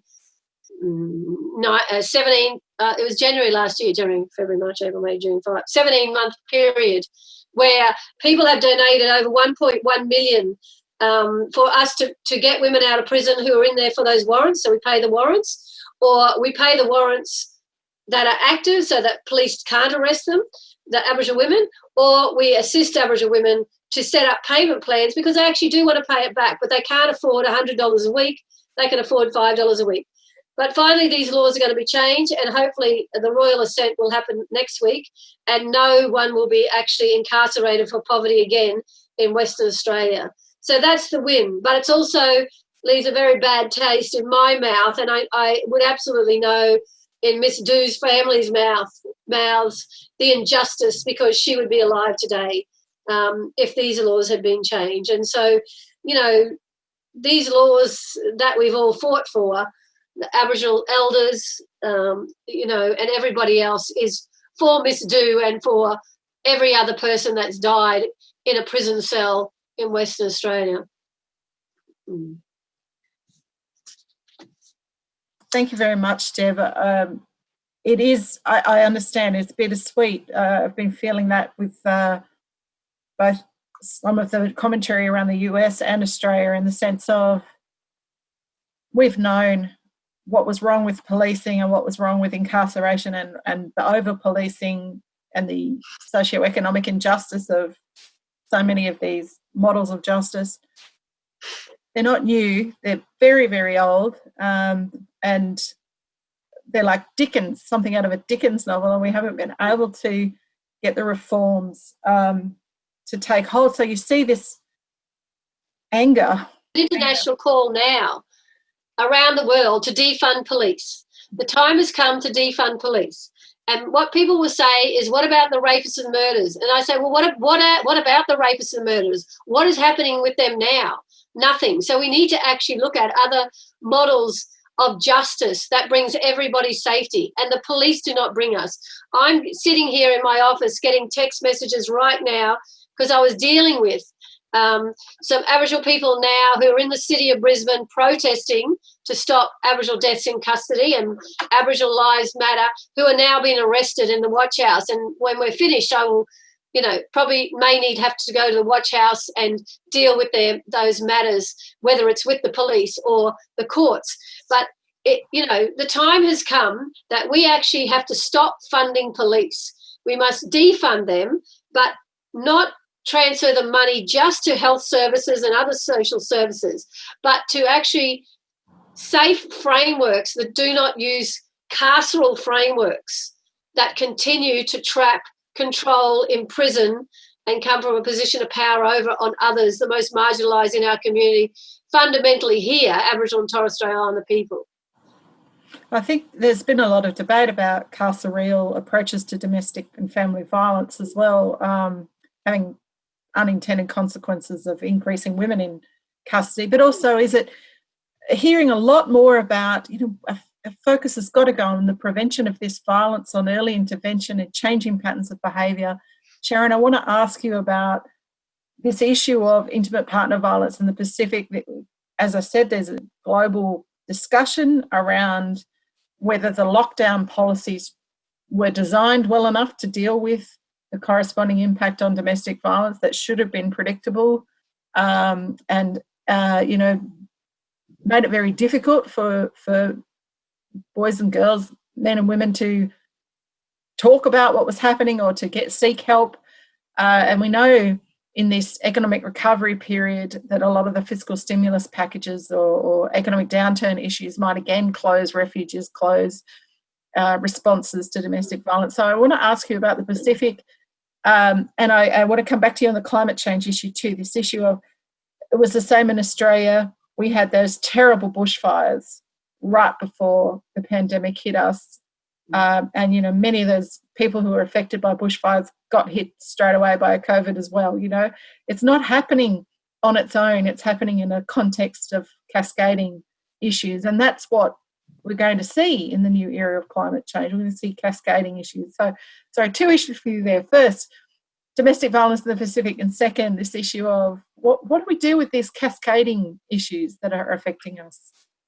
So I think first and foremost, you know, we do need to acknowledge, and there is political acknowledgement of the high rates of violence against women, you know, sexual gender-based violence across our Pacific Island region. And so it's really, it is a worry that when a humanitarian response is being designed, we do have, you know, within the humanitarian cluster system, this protection cluster that everyone gets activated. We're talking about protection, but it's not being mainstreamed across all the other parts of the response as well. It's almost like, oh yes, it happens. So when you're starting to see the spikes, because there's going to be increased reporting, by women and children who have access or the means to report this, then there is a sudden sort of running around and saying, okay, what do we do? So I think it's going to be critical for the humanitarian system in our part of the world, but also across the globe, because it is a global system, that protection is critical, but not just the means of the how to protect, but also, as you said, how do we also ensure that the humanitarian system, from the early response to the longer term recovery, is actually driving or addressing the drivers of violence. So it comes back to my first point about what are women's notions of security? How do we actually ensure that the economic system that is going to be agreed upon in terms of this recovery package is actually going to ensure that there is better security, there is better resourcing also for what women have been asking for in my country, at least of Fiji, for better community policing. Where are those resources going to be? And so, I think it's a really important time that we talk about, security sector governance, because people don't like to talk about security sector reform, but this is it, I think it's also important that we take into account as a lesson learned, and once again, in conversation with rural women in the past week here in the northern part of Fiji, was how responses are organized. Yes, we understand that there had to be certain health protocols, but where we have communities living in settlements, in traditional villages as well, could we have taken the approach of ensuring greater conversation and dialogue, using the peace-building methodology of dialogue and mediation to determine what is going to really be needed in terms of the safety and protection for women and children. So in the second point about, what happens in disaster management, it happens again when it comes to disaster preparedness. You don't hear the messages about we've got to ensure the safety and protection of women of all diversities, of persons with disabilities, of children. It always seems to be an afterthought. So I think this is an important global moment that we really talk about as feminists, as women's human rights defenders. We've got to change it.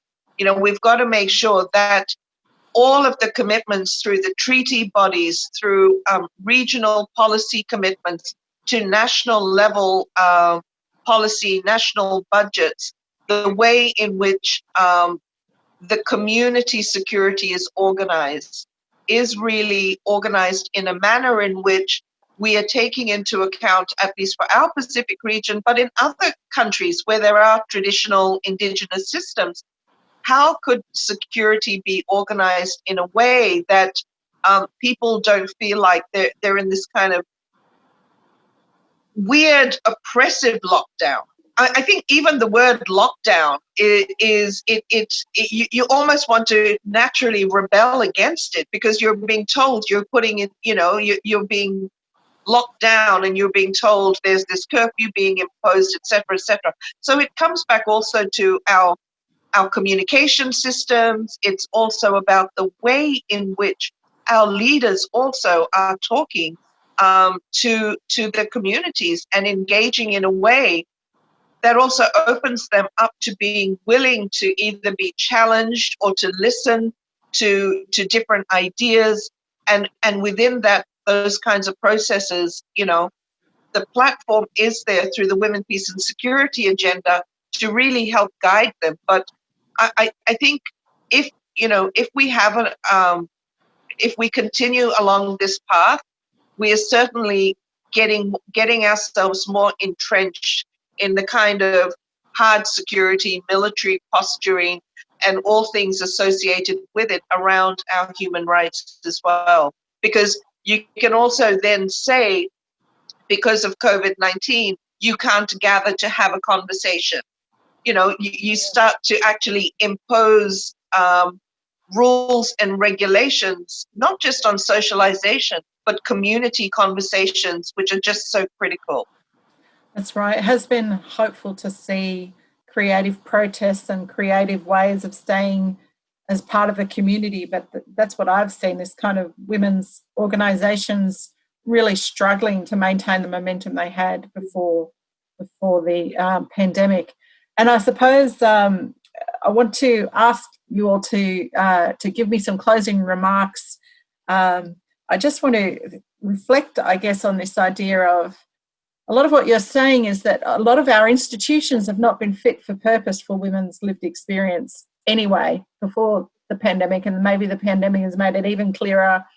Many institutionalized places, prisons, elder, aged care homes, refugee camps. There are many places in the world where we knew there were systematic and structural problems, and they have just been even more illuminated by what's happening. So building trust, deinstitutionalizing people where we can, and thinking more about how to build the lived experience of women into these restrictions, and trying not to continually securitize our responses to things that happen, because you can see with climate change coming upon us, there is a very authoritarian way to deal with climate change, and then there is a community adaptation and resilience pathway, and you can sort of see that we're going more that way than that way.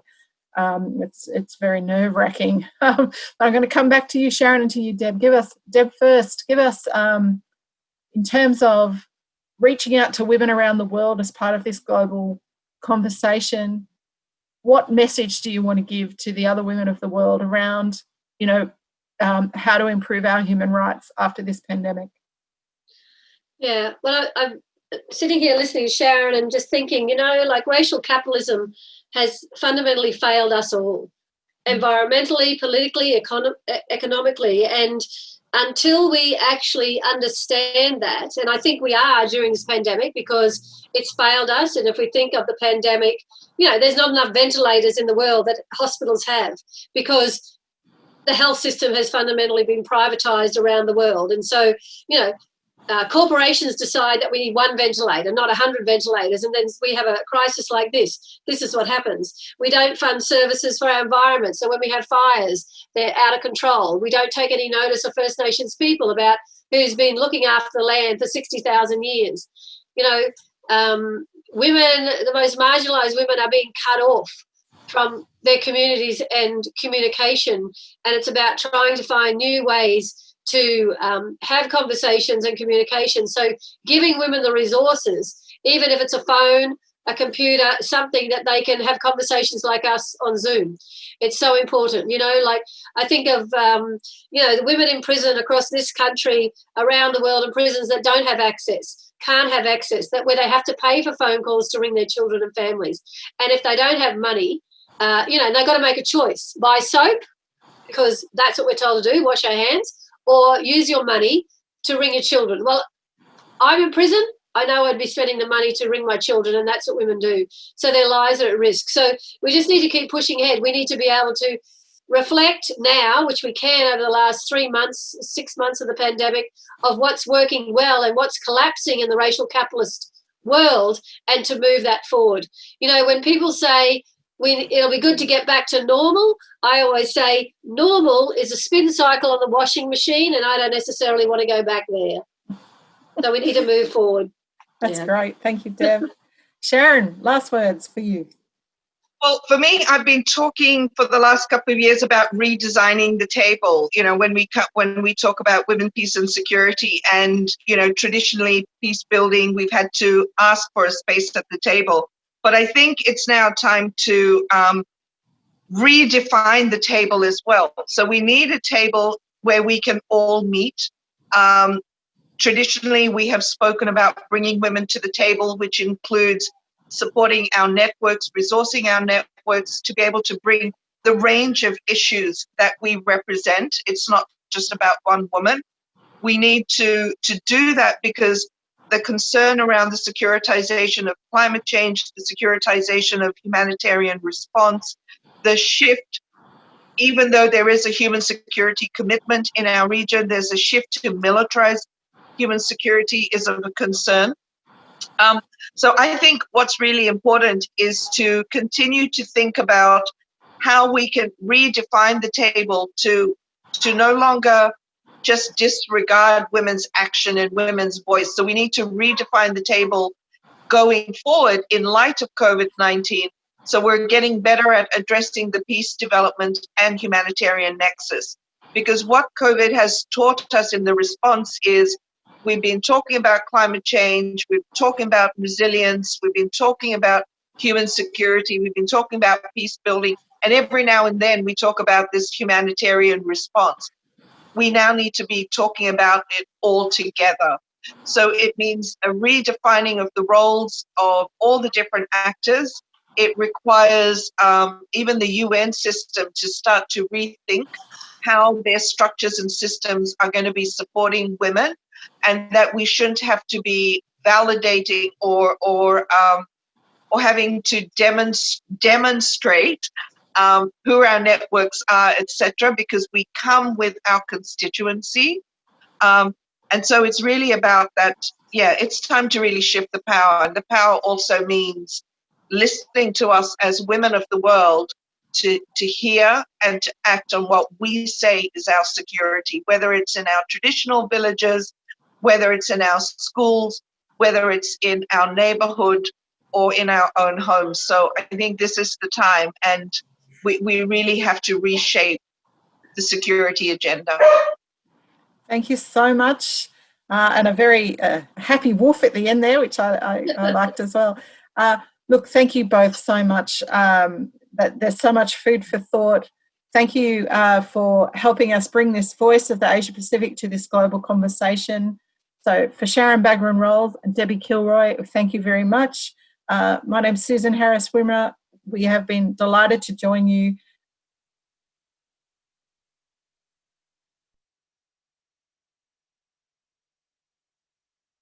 Amazina yanje Ndiasa n'amajana nankomeza, ndi umubyeyi ndubatse, mfite abana 6, abahungu 4 n'abakobwa 2. Tuye mu mugabane wa Australia muri Brisbane. Nishimiye uyu munsi kuba ijwi ryanje rigiye gusohoka kugira ngo ribashe kuvugira ibikorwa nkora. Ubundi ndi umushumba, ndi umupasiteri, kandi nkora n'ibikorwa by'ubutabazi. Navukiye muri Congo, iwacu niho twari dutuye, mvuka mu bana 8, ababyeyi bacu baracahari, ariko Imana irampamagara kugira ngo mbashe gukora umurimo. Rero duhunga tuva iwacu mu gihugu cya Congo, ntabwo twari dufite ibyiringiro bindi byo kuzabaho cyangwa kuzagira ubuzima bwiza. Ariko dushitse muri Kenya muri 2010, nubwo ibindi byose tutari tukibifite, ariko twari dufite Imana. Aho niho twatangiye gutekereza ubuzima bwo kubaho ndetse no gufasha abandi.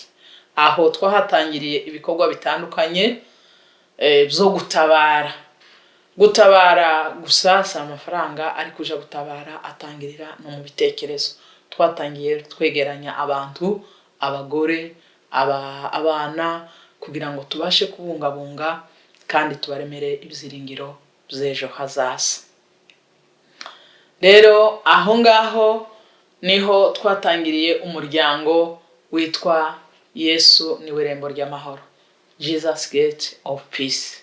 Uwo muryango ukora mu buryo bwo kubaka imitima, gusana imitima mu buryo bw'ijambo ry'Imana, kandi ugakora n'ibikorwa byo guteza imbere abantu b'ingeri zose, ariko cyane twibanda ku bana no ku bagore, abantu batishoboye ariko ari babo baza gutanga umusaruro w'ejo hazaza.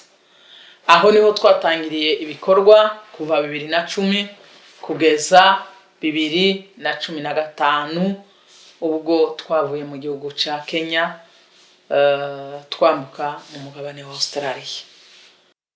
Ibikorwa by'impuhwe, ibikorwa by'urukundo, ibikorwa byo kuganiriza abamama, kubasubiza mu ibyiringiro, ibikorwa byo kwegeranya imfubyi, abapfakazi. Nanone sinicaye nonshe ko uyu mutwaro ngomba kukomeza kandi nkawukomeza mu kuwufasha, ikindi nkawukomeza mu kuwuvugira, ikindi nkawukomeza n'ubundi kujayo kubasura. Ibyo bintu byose narabikoze kandi mbikora mu rukundo no mu bwitange bukomeye.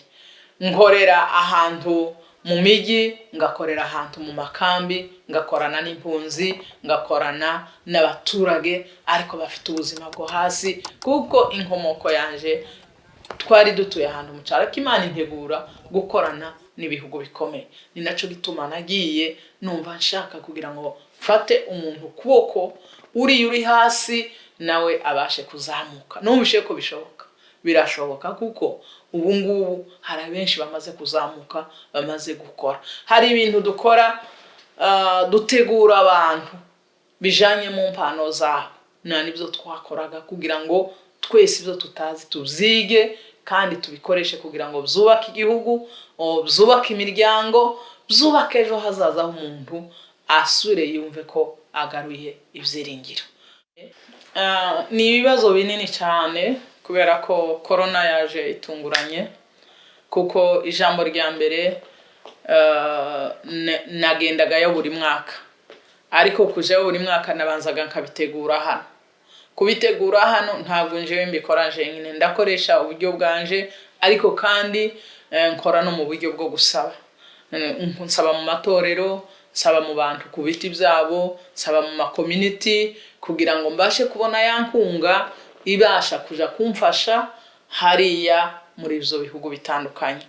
Ariko ubu urabona kuva umwaka utangiye, navuyeyo mu kwezi kwa kabiri kugeza n'uyu munsi nta hantu duhurira ngo nshobore kuvuga, kuko ndijwi ryabo.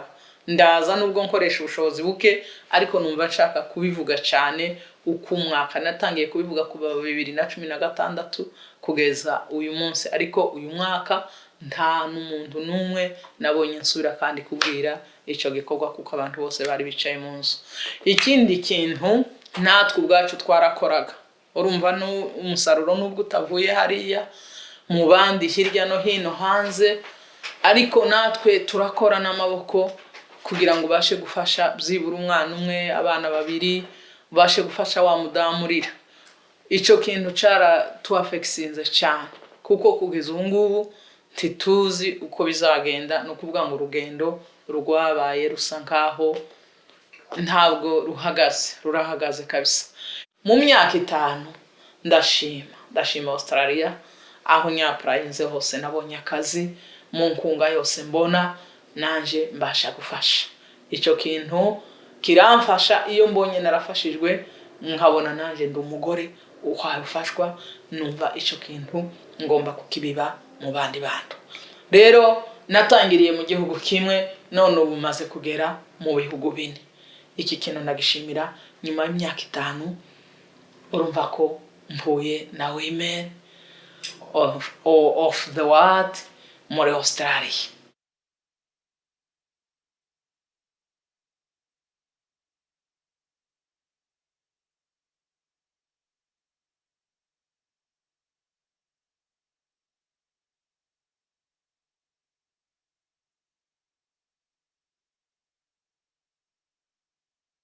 Bula, I'm Lisa Volcoro saying Bula Vinaka and hello to all our WOWS families all around the world. The effects of pandemic COVID-19 has been devastating to all our artists in Fiji, especially to the women artists who are employed in the hotels, who have all lost their jobs. And we haven't had enough or any help at all from any organizations or the government. We have to fend it for ourselves. Especially a lot of women have turned to farming and work back on the lands to support their families and their children. Thank you very much. We would like to do two of my original Fijian songs for all of you who are listening in today. Thank you so much. Vinaka.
Kambeku subau. Vinaka Vakalewu usubau. Thank you so much. Goodbye, everyone. Vinaka.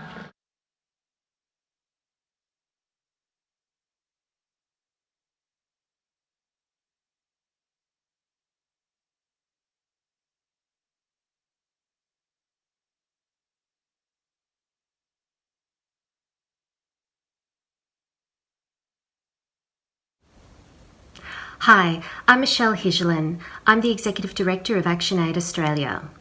We're part of a global federation working in 45 countries around the world to advance women's rights and end poverty and injustice. Responding to the impacts of climate change on women and supporting women to take leadership in advancing climate justice are central to our work around the world, alongside working for women's economic justice and their rights in emergencies. So we're thrilled to be part of the Women of the World Festival today and to bring you directly the voices of some of the inspiring women we're working with around the world. Women are disproportionately impacted by climate change. ActionAid sees this in every country around the world where we work. As the impacts of climate change are felt, we see poverty and inequality deepen. We also see an increase in rates of violence against women and very harmful impacts on the food security of families, which we know is the responsibility of women in communities. Yet we also see from our work around the world that women play a critical role in responding to the impacts of climate change, a role that often goes under-recognised, under-resourced and undervalued. So we believe it's critical that we do invest in local women's leadership and we support women to build resilience over the longer term to climate change. We've been working in Vanuatu for the last 5 years to mobilise women to respond to the impacts of climate change and disasters on their lives. And the results are tremendous. You know, women have gone from being passive recipients of aid to actually driving solutions in their communities and interacting with formal decision-making processes through the Women Talk Together forum, which means women talk together. Because when women talk together, we know that they come up with solutions, and we know when women are resourced, they can also drive effective responses. And that's also been part of our work under the Shifting the Power Coalition in the broader Pacific region, where we're working with 13 women-led civil society organisations to support women's leadership in responding to climate change and disasters. We're working to build evidence about the impact of women's leadership. We're also working to advocate for greater inclusion of gender in climate change plans and disaster management plans in the region and also at national level. And we're also building women's skills and capabilities so they can interact in the formal spaces, bringing their localised knowledge, their wealth of experience, and their large community networks to drive change. Here's more about the Shifting the Power Coalition.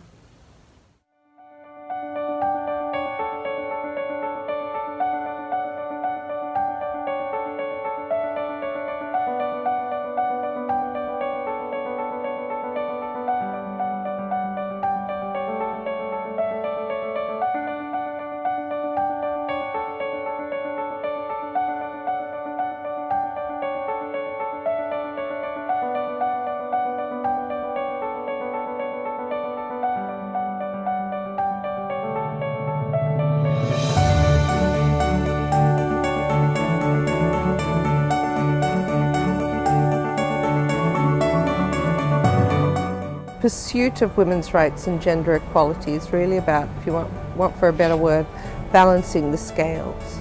And in the mission of the Shifting the Power Coalition, it really is about addressing the power structures and shifting the power so that there is equality. We talk to our women in the community. They can spell out to us the changes that they have seen, and they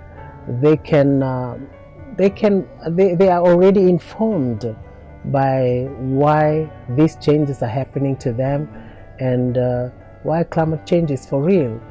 We are living with climate change. We are affected by climate change.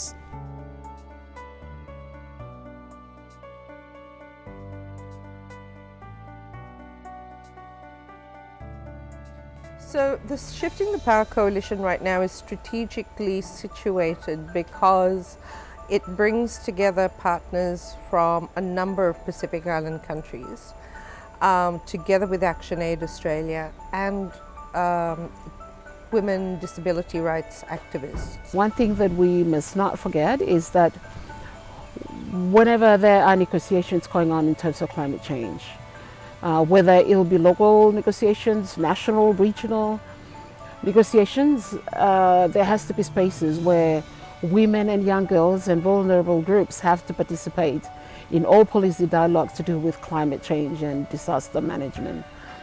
But women has that proactive approach, I feel, that they have an understanding that there is a need for preparedness, there is a need to respond. Gone are the days that we work in silos. Once we are working together, our issue becomes stronger. As women, we don't need to be taught to protect everyone. It's instinctively, we are born with it. It's our nature, you know, so take into consideration safety of everyone, not just you know, their family, but also the community, you know, the society as a whole. And no one leave behind. They will let no one leave behind.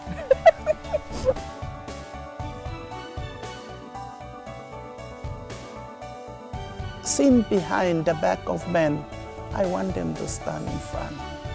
Not taking power, but balancing the power in decision making. Women already have the knowledge in preparing for disaster, but they just don't know they are doing it. We can make a chance. We can make a chance, yes.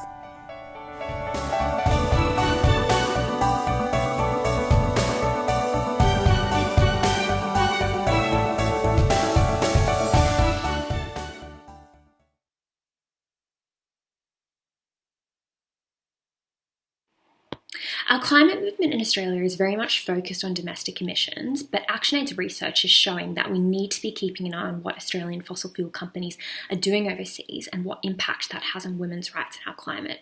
So for 2 years, we've tracked the carbon footprint of Australian stock exchange-listed coal, oil and gas companies operating in low-income countries, and what we're seeing is an increase of up to 13% in potential emissions from 2017 to 2018. And to give you a sense of what that actually means, that 13% is equivalent to 5 times Australia's annual greenhouse gas emissions. And all of this is occurring against a backdrop where we really need to see urgent climate action, not just in Australia, because climate change is a global problem, but around the world. And in order to do that, we need to be holding Australian companies accountable so that they do their part. Our research has also found that Australian corporations are having a devastating impact on women's rights. So in one community in South Africa where ActionAid works, there are 15 mines, yet there are high levels of poverty, and we are seeing girls dropping out of school to join the sex trade with significant impacts on health and livelihoods. So we're seeing pollution, contaminated water and damage to housing. So the arguments that companies are making in terms of the economic benefit they're bringing to communities just aren't stacking up with the evidence. And so for those of us who really care about the environment, women's rights and justice, we need to be monitoring the overseas impacts of Australian corporations, as right now they're operating with very little scrutiny and their operations are making a huge contribution to our global carbon emissions.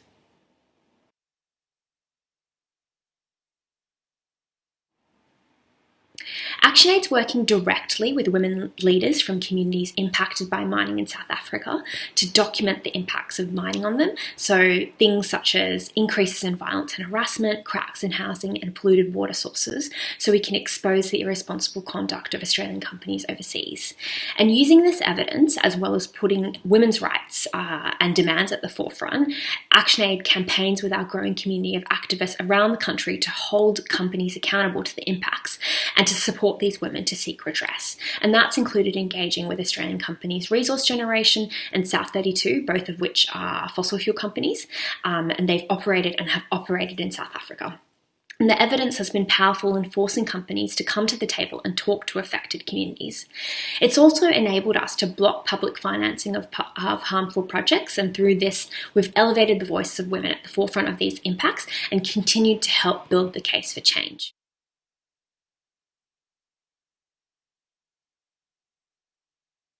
Climate change is a global problem that requires global solutions. COVID-19 is also a global problem that requires global solidarity and global solutions, and we need cooperation and partnership in a similar kind of way. COVID-19 also, I mean, it's easy to think about it as the health impact, but it's so much more than that, right? We're talking about countries facing economic collapse potentially if we're not able to get the economy going again. Anytime soon. It's exacerbating existing inequalities. Among the higher risk populations, we can see that there is a higher percentage of poor communities or minorities who are impacted by this as well. So there is an inequality dimension here. We're seeing that from an economic standpoint, workers and laborers are hit much harder than some professionals are. So there is this exacerbation of existing inequalities, and we're also seeing a focus in the conversation around recovery on corporations. And often there's a lot more emphasis on money to big corporations as opposed to individual workers and their rights.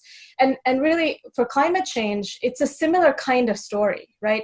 When we look at climate impacts, we see how climate impacts tend to impact poor and marginalized communities more. We tend to see how climate change exacerbates existing inequalities in our societies even more. And we tend to see massive corporate interests and special interests being at the center of inertia in addressing the problem. So in that sense, we are looking at it from that lens of where can we work on trying to fix these structural and systemic problems that are at the heart of the way in which both climate change and COVID-19 are playing out, both within our countries, but also across the globe.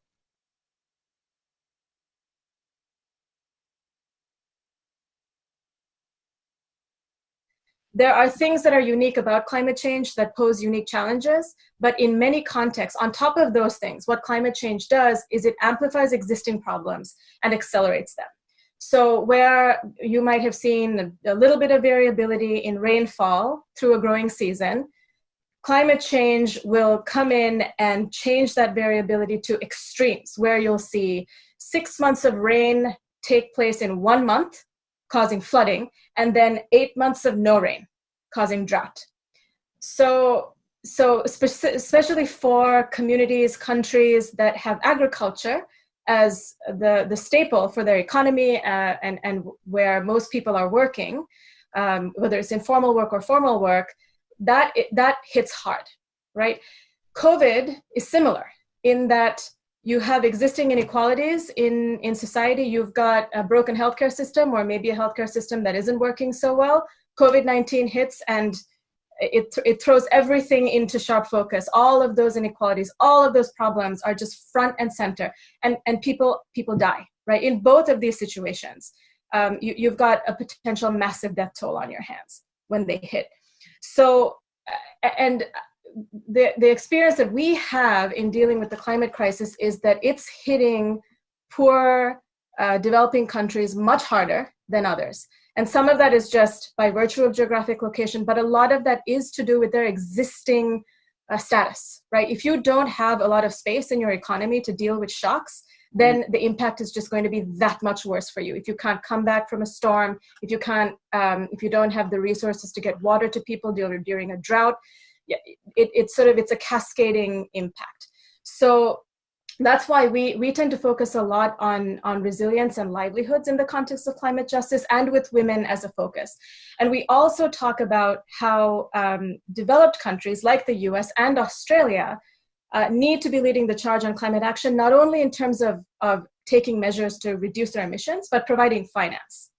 And I raise this because one of the key things that we are talking about in the context of that sort of developed country to developing country justice element is that we really need to be providing debt relief to developing countries who are at the forefront of dealing with COVID-19. There are some countries in the sort of spectrum of lower income countries where between a quarter and half of their entire economy is taken up with servicing debt. And when you're dealing with that, like think about it on a personal level. If you've got a mortgage and a student loan that's taking up 50% of your paycheck, and then the rest of it has to go to food, which you absolutely need to survive, you don't have a lot of space to deal with a healthcare crisis on your hands, right?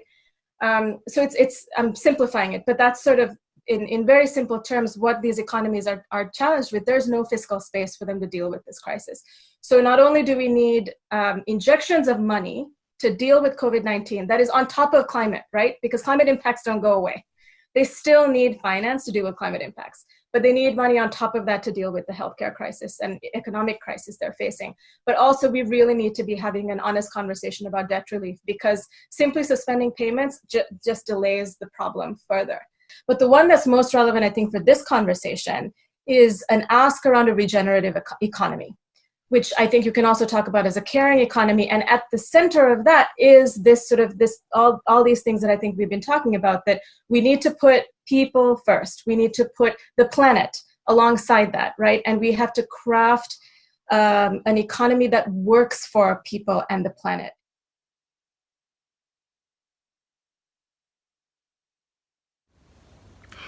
In 2015, a Category 5 cyclone hit Vanuatu, devastating and impacting more than half the population. At the time, it was the worst natural disaster that the South Pacific had ever seen. When ActionAid met with women post-Cyclone Pam, they told us how they had seen the cyclone coming. They had tried to warn their husbands, their communities, but no one wanted to listen. So ever since then, we've been working to try and document the impacts of women's localised, women's Indigenous knowledge on climate change. And working with Monash University, we've been able to show and demonstrate from the experiences of women across very different regions, from Kenya, Cambodia to Vanuatu, that women's localised knowledge alongside the science can play a critical role in responding to the impacts of climate change. We also found that it's critical in all countries that we continue our efforts to bring more women's voices and formal representation to the table in discussions around climate change adaptation plans, as well as disaster management. And the third thing we found is just the critical importance of women's networks as a strong area for responding to climate change. They're well connected to communities, they definitely can spread the word quickly, and they're a way that women can share knowledge amongst themselves. So through the Gender Responsive Alternatives to Climate Change program, we've been working with women in these 3 countries to continue to support their knowledge, their leadership, and their networks.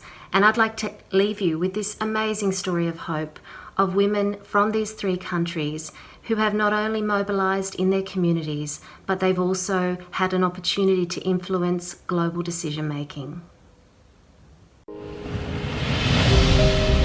Cyclones, droughts, floodings, disasters. It's the climate we are living in.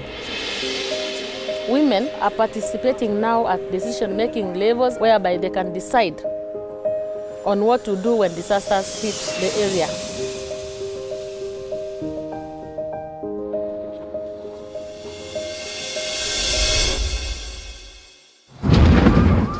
Cyclone Bam was a disaster that really affected the whole country of Vanuatu. The roofs were blown off. Our gardens were damaged. There was no food security. We have lost everything. Climate change has destroyed part of my life. Droughts hit the area. We lost our animals. So my father decided to marry me off. It destroyed my life because I never see my dreams. ជាក់ស្ដែង3ឆ្នាំកន្លងមកនេះអំបិលធ្វើអត់បានព្រោះខែអំបិលត្រូវភ្លៀងធ្លាក់មកធ្វើឲ្យអំបិលផលិតអត់បានធ្វើឲ្យកាត់បន្ថយប្រាក់ចំណូលនៅក្នុងគ្រួសាររបស់ខ្ញុំ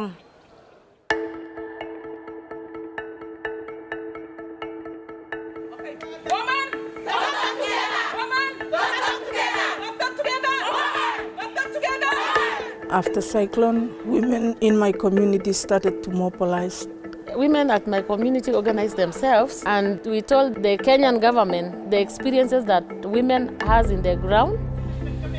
Before, women were not involved in decision making. But as we come to know about CRACK project, this enables women to stand and to speak for themselves.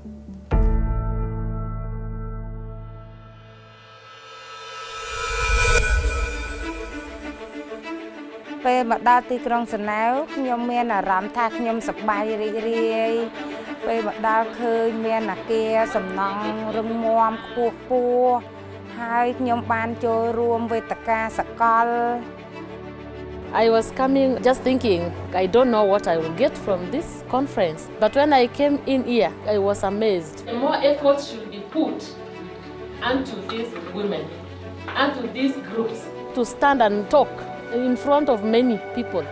It was really hard, but I'm so proud because I've already empowered other women. And make sure that we make this government accountable. Our voices is being heard at a global level. Member states of the United Nations in New York will have the opportunity to hear what came out of this platform. ខ្ញុំបានយកចំណេះដឹងពីស្ត្រីគ្រប់ប្រទេសដែលបានមកចូលរួមវេទិកាសកលហ្នឹងចូលរួមចែកម្លែកដូចជាចងក្រងបណ្ដាញស្ត្រីសហគមន៍របស់គាត់និយាយពីសហគមន៍របស់គាត់ដែលពេលមានគ្រោះមហន្តរាយកើតឡើង When I go back to Vanuatu, to my community, my hope for the future is to promote the women to be leaders in the country and in my community. ActionAid has helped us build our networks. It has empowered me from where I was until where I am.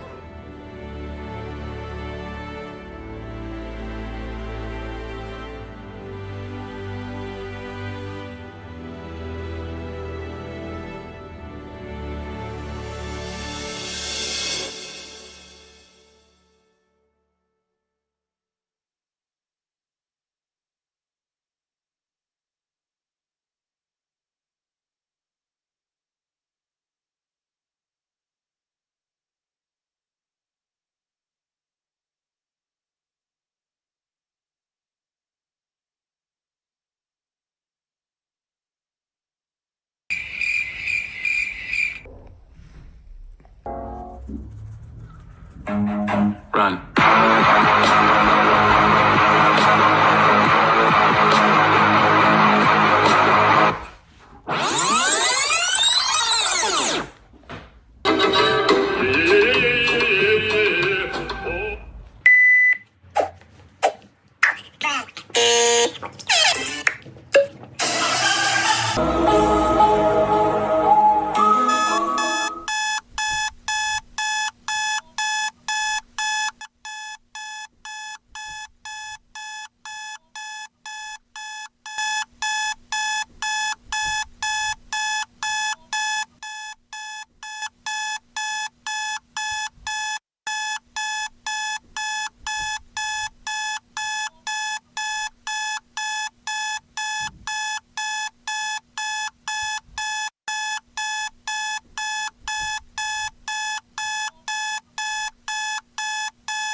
Greeting from Timor-Leste. My name is Maria Immaculada Guterres, and I am the CEO of Fundação Alola, a women's organization established by Kirstis Ward Guzmão, the former First Lady of Timor-Leste. I'm speaking to you today from the beautiful capital of our nation, Dili. Thank you for giving me this opportunity to share with you our people's experience on COVID-19 and the impact on women and children in particular. Timor-Leste is ranked second of 25 countries in the Asia-Pacific in terms of risk for COVID-19. Timor-Leste's principal area of risk lie in access to healthcare, existing health conditions, and food insecurity. Current gaps in the capacity to effectively respond to the virus include under-resourced healthcare facilities, limited communication channels to communities, lack of adequate water, hygiene and sanitation, difficult geographical terrains, and widespread poverty. The country registered its first case of COVID-19 on 21st of March. The government declared a state of emergency, which continues to today. The government has established quarantine sites to return travelers, mainly students engaged in studies in Indonesia, and testing facilities have been established with the assistance of foreign governments, including Australia. The country continues to be in lockdown, with schools closed, public transport restricted, and people being recommended to stay at home. Even though Timor-Leste presently has 0 active cases on COVID-19, it does not mean that the country is free from dangers, and therefore our government, in collaboration with WHO Timor-Leste, continue to work to prevent local transmission and to train and equip health workers and health facilities to manage large case number of the COVID. Let me talk to you a little about the impact of COVID-19 on women in Timor-Leste. A COVID-19 outbreak will disproportionately affect women and girls, including their education, food security and nutrition, health, livelihoods, and protection. They also face a greater risk of violence due to increased isolation in their homes, given restriction on movement outside homes and the tension that increase in families. During lockdown period, Timorese women are at much greater risk of domestic violence than before, as they are confined in one environment where the stress level is high. Participating in economic activities allows women to make positive change in their life and those of their families. Research has been showing that 75 up to 85% of vendors in municipal and sub-municipal marketplaces in Timor-Leste are women. The lockdown situation, which bans public transport movement, has impacted negatively on rural women's ability to gain income to support their family. Difficulties in access market has impacted on women's livelihood activities. The stress associated with an inability to generate family income has led to an increase in cases of gender-based violence. Moreover, in Timor-Leste, women are often the primary caregiver in the family, which has placed them at high risk of infection. Women's unpaid workload may increase with the need to care for sick family members and children at home due to school closures. In addition, Timorese women need to ensure family members have enough food and access to sufficient water and soap for maintaining regular hand washing to prevent COVID-19. So what is Alola doing to help women to face this situation? The lockdown situation for COVID-19 has worsened the food security situation across the country, especially for vulnerable people. People are in need of humanitarian assistance and they do not have enough water for more frequent preventative hand washing.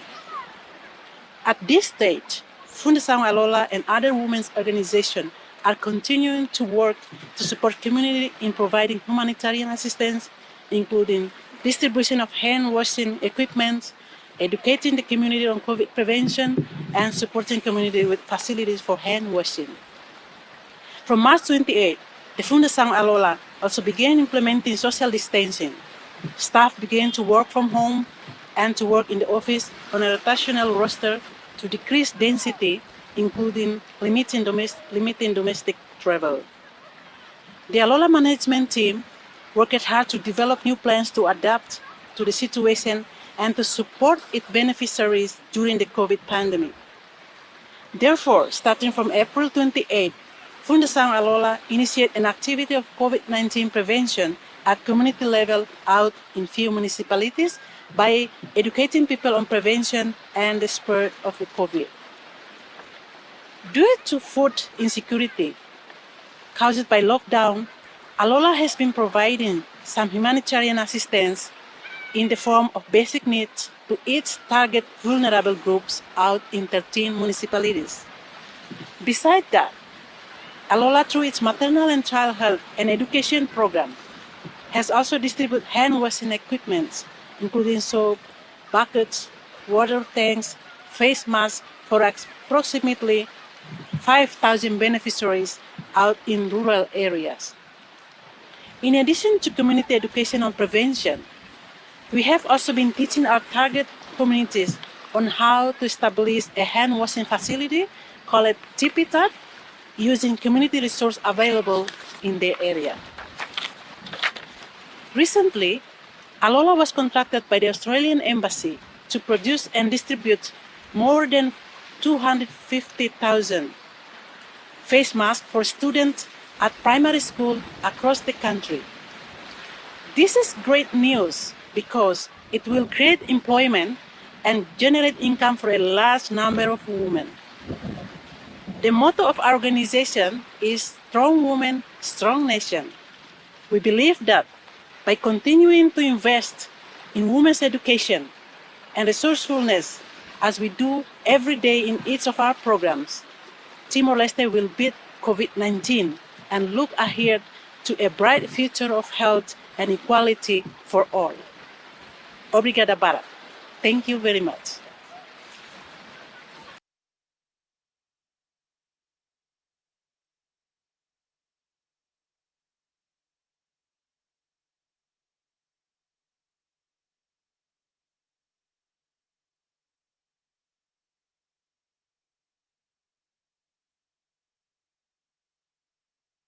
G'day everyone, and thanks for having me in your virtual WOW event. It's very exciting to be talking to you all and sharing a bit about my story. I'm Joy McClymont and I'm a mother of 4. I live in Australia here in the middle of Queensland, which is one of the biggest states of Australia, not as big as Western Australia. And I live on a sheep and cattle station here with my kids and my husband. It's in the middle of nowhere predominantly, and we are about 100 kilometres west of our nearest town, Longreach. Just to tell you a bit about where I'm filming from, we run sheep, merino sheep and cattle. Merino sheep grow wool, beautiful merino wool, and it needs to be shorn. And I'm filming today from our shearing shed. So what I do from the station here is I run a virtual health and fitness program and community. And I'll tell you a little bit about how that's come about. I think about 13, 14 years ago now, I had my first child and moved to the station here, which is a long way from town. So essentially, I was living in an isolated place and an isolated situation for the first time in my life. Even though I'd grown up in country towns, I'd never been so far from people, so far from groups, training, fitness opportunities, all those wonderful things that you get in the big smoke in a town. So for the first time, I was living so far from all of that, and I'd really relied on those training groups, those other people, the friendships, the community, to stay motivated when it came to health and fitness. So I found myself in a bit of a slump. There seemed to be no time for me or my interests or my hobbies, and I was dealing with a newborn baby, so I felt pretty hard done by. So Off the Track Training was born. I started emailing my friends, I started asking who'd like to do a program with me, and I started creating programs, exercise sessions, workouts, that used what was around me. I didn't want to purchase any fancy gear, but I also wanted it to fit in with our life, which is quite unique. And we don't have nice cement or bitumen roads. We have a lot of other stuff around us, like fences and rocks and trees, but we don't have any fancy gear. And our time is really different to a 9-to-5 day. So often we start at sunrise and we work until sunset, and where you fit fitness in with all that had to be different. So how do we fit in fitness around living in an isolated situation when we're at the mercy of other things that interrupt us, like kids and our property? I started off faxing people and calling them all individually on the phone. Nowadays, I run group webinars, I do Zoom, I do teleseminars, I do live workouts over the phone and over Facebook Live, which I only have started doing in the past year when our internet speed has improved. Before that, and still, it's all over the phone, me bossing people around, a bit of get off your rear with joy in your ear type of style. And it has worked really well. It's been great for me, and it's been great for so many other people living in isolated situations. Now, I know with COVID-19, everybody's had to reinvent themselves a little bit because of isolation. Whereas for us, it's a little bit like the norm. So we are really used to how things work when you're isolated. So not a lot has changed for us. However, the interest in our business certainly has. It's been a great learning curve for me to see and hear so many different perspectives on working from home, so many challenges. People that have never had to do that are struggling with how family and work fit together, whereas that's really a part of our norm. We've had to learn how to juggle that. I have a saying, be flexible but committed. So still commit to your health and fitness and your well-being, but be flexible about when and where that happens. And when we can do that, we find opportunities to exercise more than we ever did. All right, so I wanted to take you through just a really simple little process that I go through with people in teaching them how to fit in fitness with life, because it is really important. And remember, I'm used to everybody being in an isolated situation. So I follow a bit of a rule of thumb, the 4 S's: strength, stamina, speed, and suppleness. If you can fit each one of those type of workouts into your routine each week, then you are nailing it. You are really just humming. So I always use the 4 S's at a bit of a checkbox. So the first one I'm going to talk about is stamina. Now, stamina is anything that gets your heart rate up just a little bit above normal activity levels that you can continuously do for a long period of time. It improves your cardiovascular health, it gets that oxygen to the brain, it just really gives your body a big flush out and makes us work really efficiently. So stamina is anything just a notch above normal activity levels that you can maintain for a long period of time. It's sort of like what I'm doing now, jogging on the spot. I can still talk.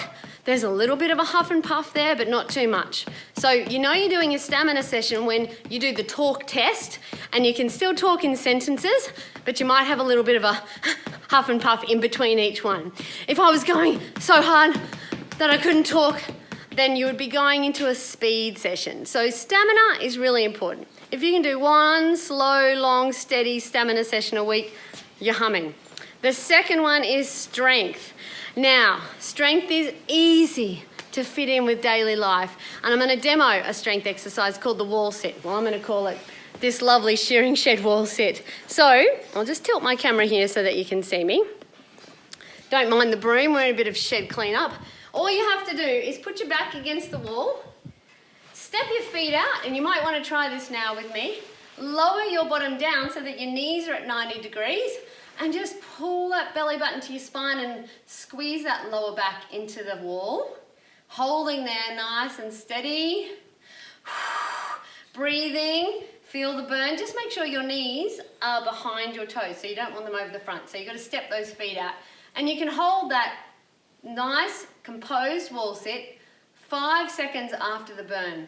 So if you do strength work, the rule of thumb is 5 more reps or 5 more seconds after it starts to really burn. And that's when you achieve muscular change and strength development. Strength exercises, there's so many of them.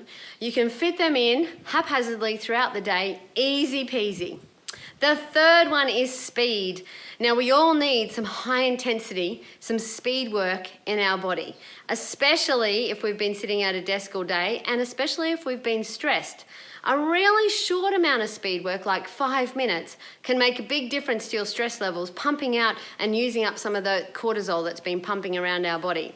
So speed work is anything done really fast. I love star jumps. So we're going to do some chicken wing star jumps.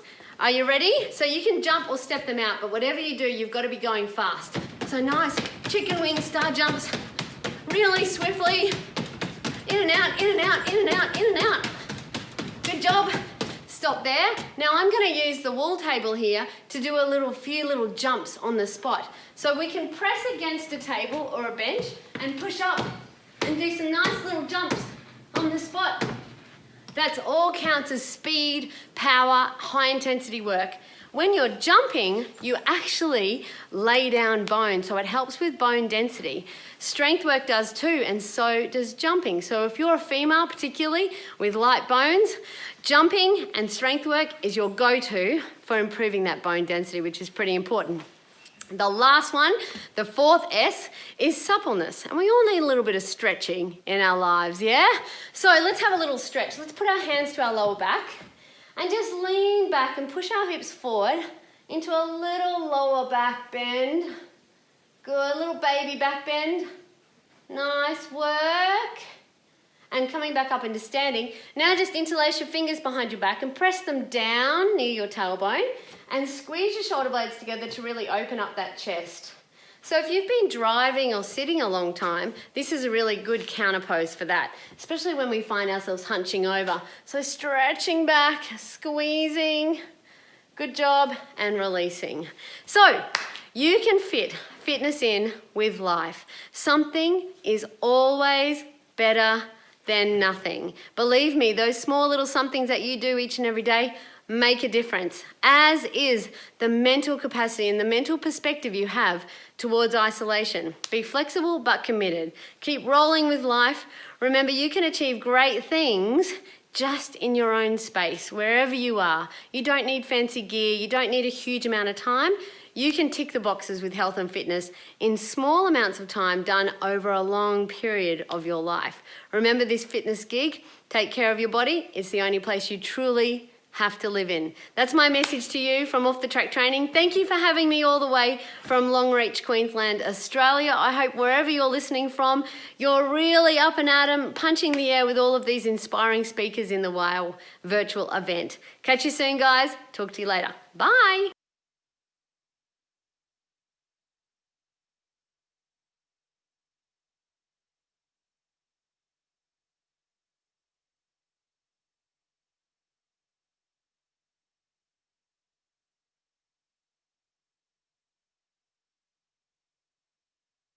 Hi, my name's Tane Drinkwater and I'm the CEO of the Brisbane Broncos NRL women's team. I'm about to introduce you to a remarkable young woman, Tallulah Tillett. I first heard of Tallulah a number of years ago, however didn't have the opportunity to meet her until earlier this year when we signed her as part of our inaugural NRLW Nines team. I say Tallulah is remarkable simply for the fact that I don't think I've ever met another young woman who's had to overcome such adversity in such a short period of time to be able to perform at an elite level. Tallulah's determination, will and fierceness to overcome injury, rehabilitate herself, not only physically but emotionally, and get up every morning to work hard to achieve those dreams is a testament to her character and should be seen as inspirational for young women around the world. When the COVID-19 hit in 2020, I don't think any of us expected the world to look like it currently does. But despite the hardship that's being faced, it's also important to remember that female participation at an elite level needs to continue to be pushed, and we can't lose the story that we've created so far. So this week, when we announced that the 2020 NRLW season would proceed, it sends a really strong message that despite the hardship that's being faced across the world, that female participation is an essential part of the fabric of our society. The NRLW proceeding sends a strong message to young women and men that you can achieve your dreams, that you can work hard, and that certainly female participation is alive and strong. So now Tallulah has the opportunity to potentially create history. I hope you enjoy her story. Before I get started, I'd just like to pay my respects to the elders past, present and future of the land that I meet on today. So my name's Tallulah Tillett, I'm 21, from Cairns, and I'm a proud Torres Strait Islander woman. So just going to talk to you guys about where I was beforehand, before coronavirus, and how I've dealt with this pandemic, what I've been up to, and yeah, like I said, how I've dealt with it, and I guess where I'm headed for the future. So before coronavirus set in, back in February, I just signed with the Brisbane Broncos to play in the NRL 9s, and was down there training with them, and I'd suffered a minor knee injury in our first training session, which then ruled me out of the NRL 9s, and it was quite devastating for myself because I had just suffered 3 knee injuries prior to that over the last few years, and you know, I guess preparing to be on that big stage for the first time for myself to get injured a couple of days out was, like I said, devastating, and I knew it was going to be a bit of another hurdle, but I knew I'd be able to get through it. And so I come back up to Cairns to start the rehab process, and with my physio and the Northern Pride up here, and it was mid-March or so, obviously when coronavirus hit pretty bad. Everything then got cancelled, so the week football got cancelled for the rest of the year was the week I got cleared to play again. So for me, that was another big blow, getting ready to come back, and then, you know, everything's just out the door sort of thing.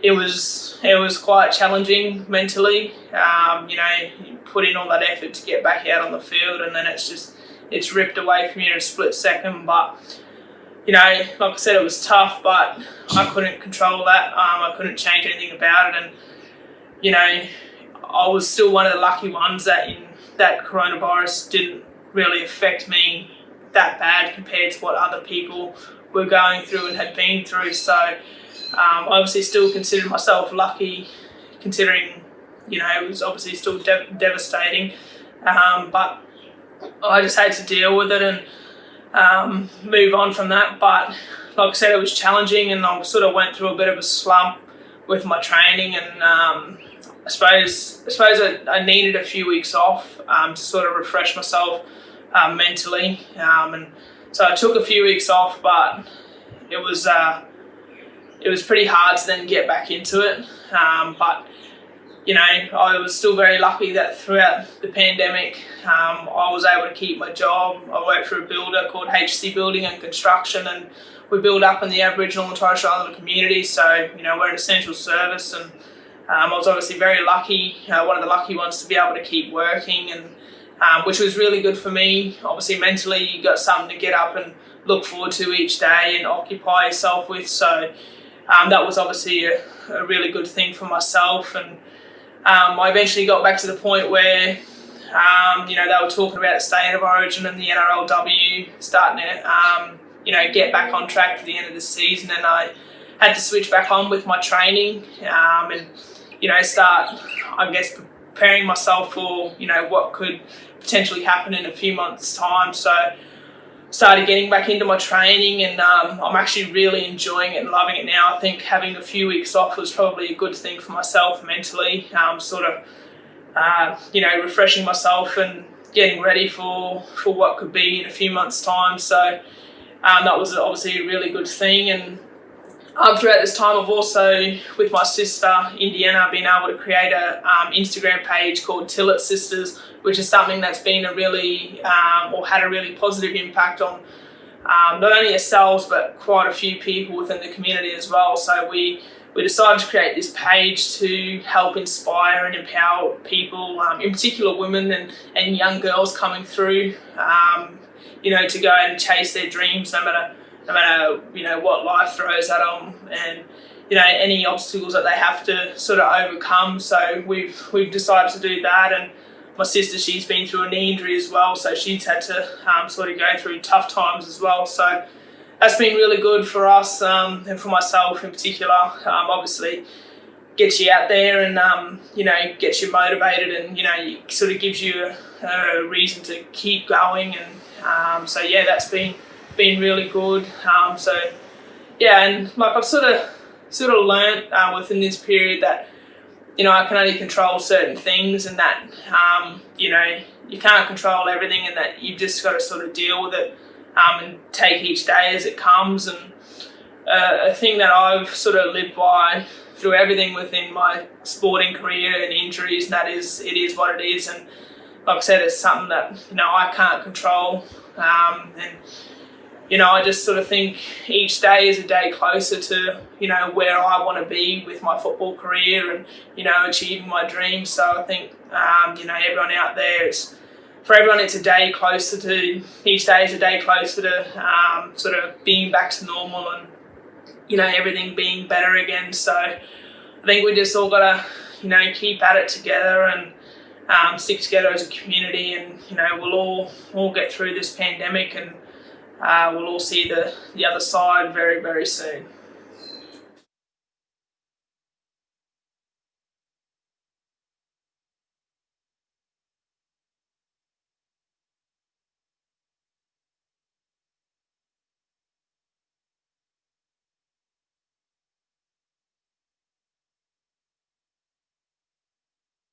All right.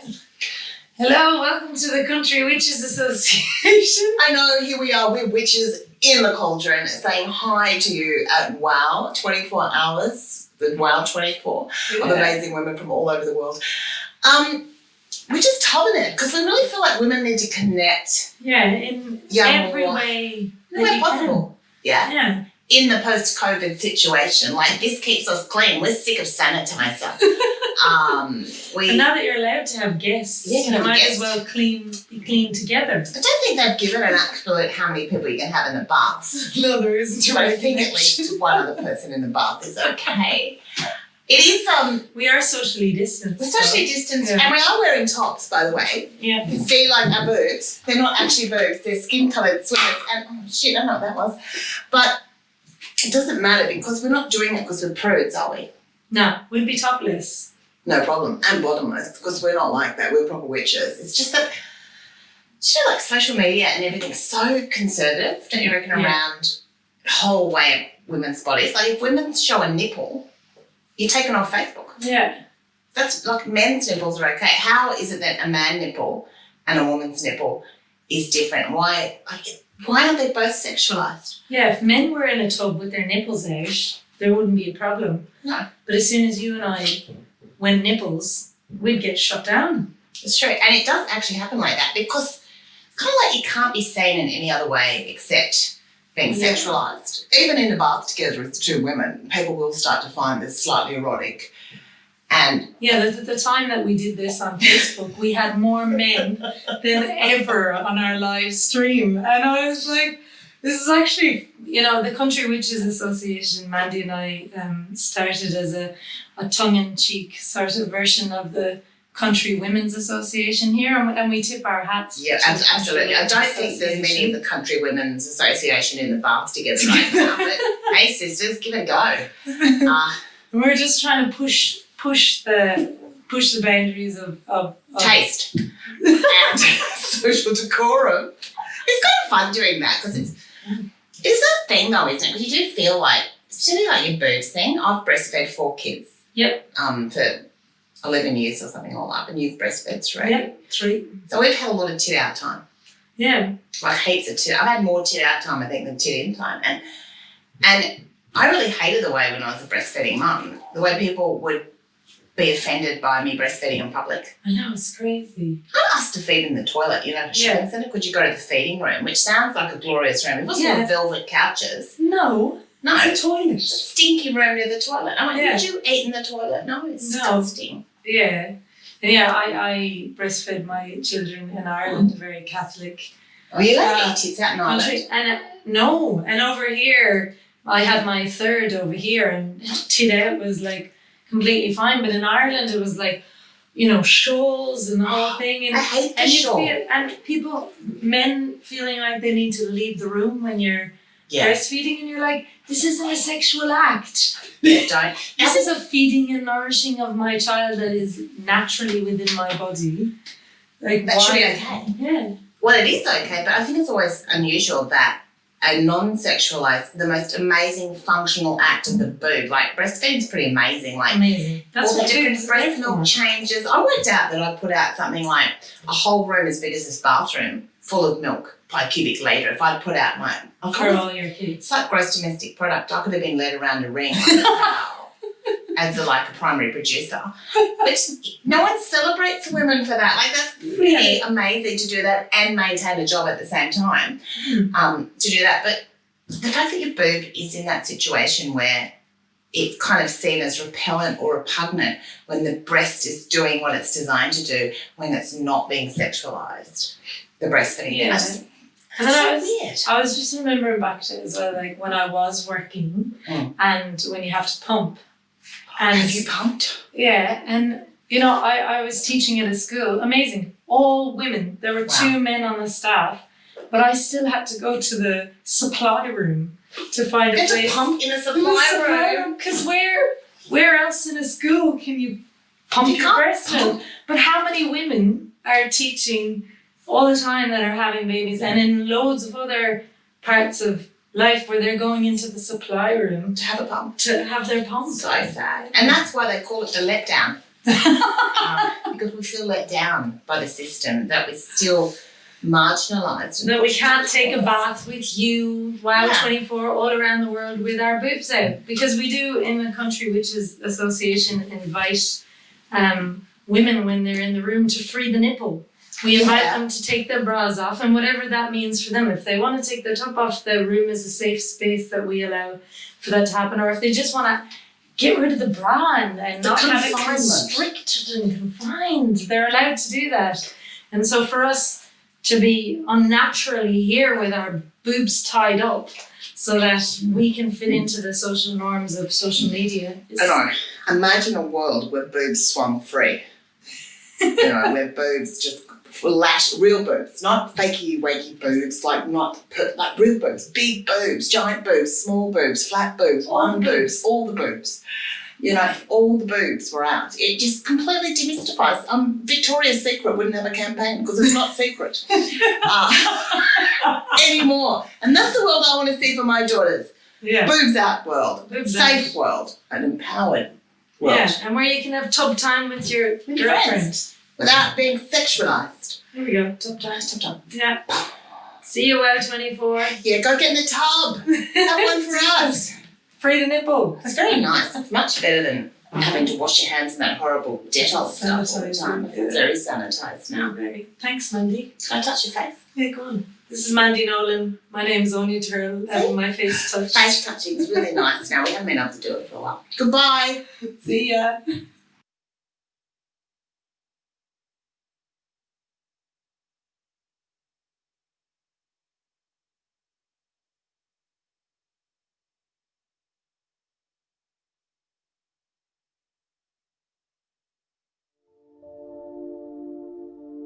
Hi, my name is Roseman Khan. I work in the university sector and I work as a social impact program manager. I work to improve STEM education access for high schoolers. I observed what I think many would have observed, which is that our nation is facing great issues and there are struggles for many, and they were exacerbated during the COVID period. Females make up 50% of our population, yet I feel we're struggling to be heard.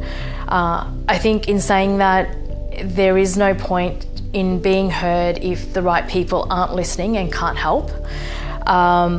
I think that there are many people that during this time suffered even more, particularly girls and women. So there are many that are facing difficulties and challenges in getting the right supports and services, and these are just your basic supports and services. So access to food, healthcare, education, employment, These things are a struggle for many. Housing, there were many people that were homeless, that were further, that faced further struggles during this period. However, I think there are many amazing services out there. So I felt really heartened by the way that the community banded together, and there were amazing, local NGOs, government services, working towards child protection and other areas that did an amazing job. My hopes and aspirations are to eventually go into politics, perhaps starting at the local level and moving up to the state and federal level. I hope to see more young women or young people in general and women go into politics at all levels. I think my sense of community stems from a very young age. I was born in New Zealand, but I grew up in Fiji and spent some time there before moving to Australia when I was 8 years old. During my childhood, I got to observe that women would visit my grandmother's house and they would sit around and speak in Tamil, and when they left, my grandma would give them basic staples to take with them, and that was things like rice and flour and sugar. And on later reflection, as I grew older, what I realised was there was never conversations about charity or rich and poor. It was really, it was really just about community and giving. And I think I've carried that with me. So I think my hopes for the future are that we will move. I think Australia is already very much has a sense of community, a great sense of community. And I hope to see that grow so that the divide between rich and poor is gone. I think as a first world nation, that is the saddest thing about our nation, that there should be no divide between rich and poor, and that I wouldn't be in the place that I am today if I wasn't afforded all the opportunities that I received. So I want to see everyone, particularly young girls and women, receive the same opportunities. In my career, I've spent a long time really learning about the struggles of the community. I think this is really, really important for me as a future politician. If I am to be afforded that opportunity, that honour, then I really want to do my job from a place where I've really understood the struggles of community. So over the past 16 years, I have worked in disability services, in community services, in community justice, and working with newly arrived migrants and refugees, as well as working in remote Indigenous communities in Cape York. And that was really to expand my knowledge of the struggles of community and work with them and to support them. So I feel that this will really help me as a future politician or as an aspiring politician. I do hope that I get that go.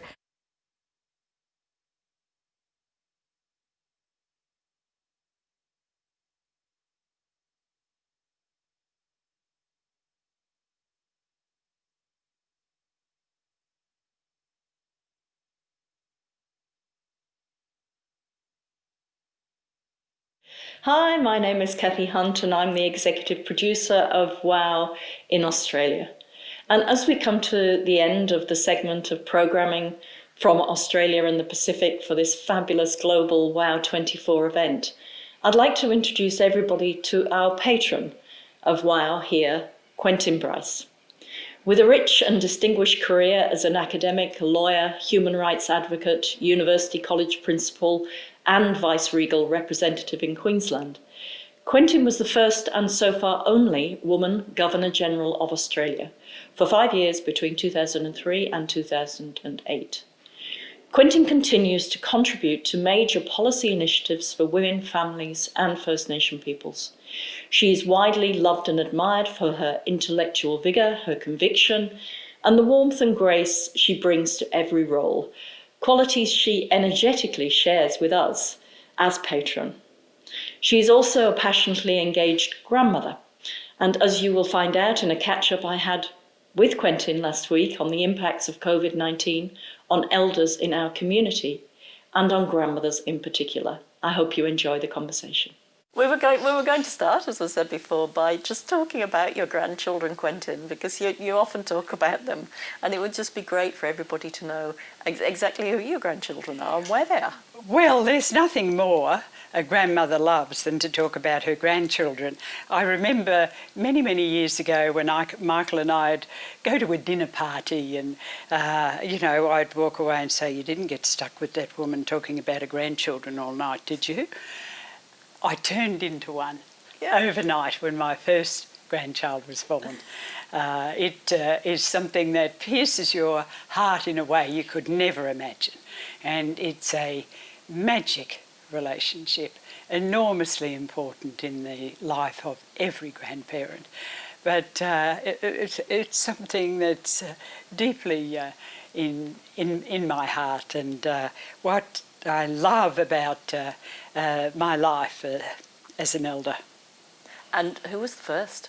Well, the first, and her parents say that I've made her the chosen one, but I have to confess there is something special about the first, and that's Alexandra, whom you know, who's 20 years old at university, and we're so lucky that she spends time with us every week as a university student going down to UQ. So she's part of our lives 2 or 3 days a week.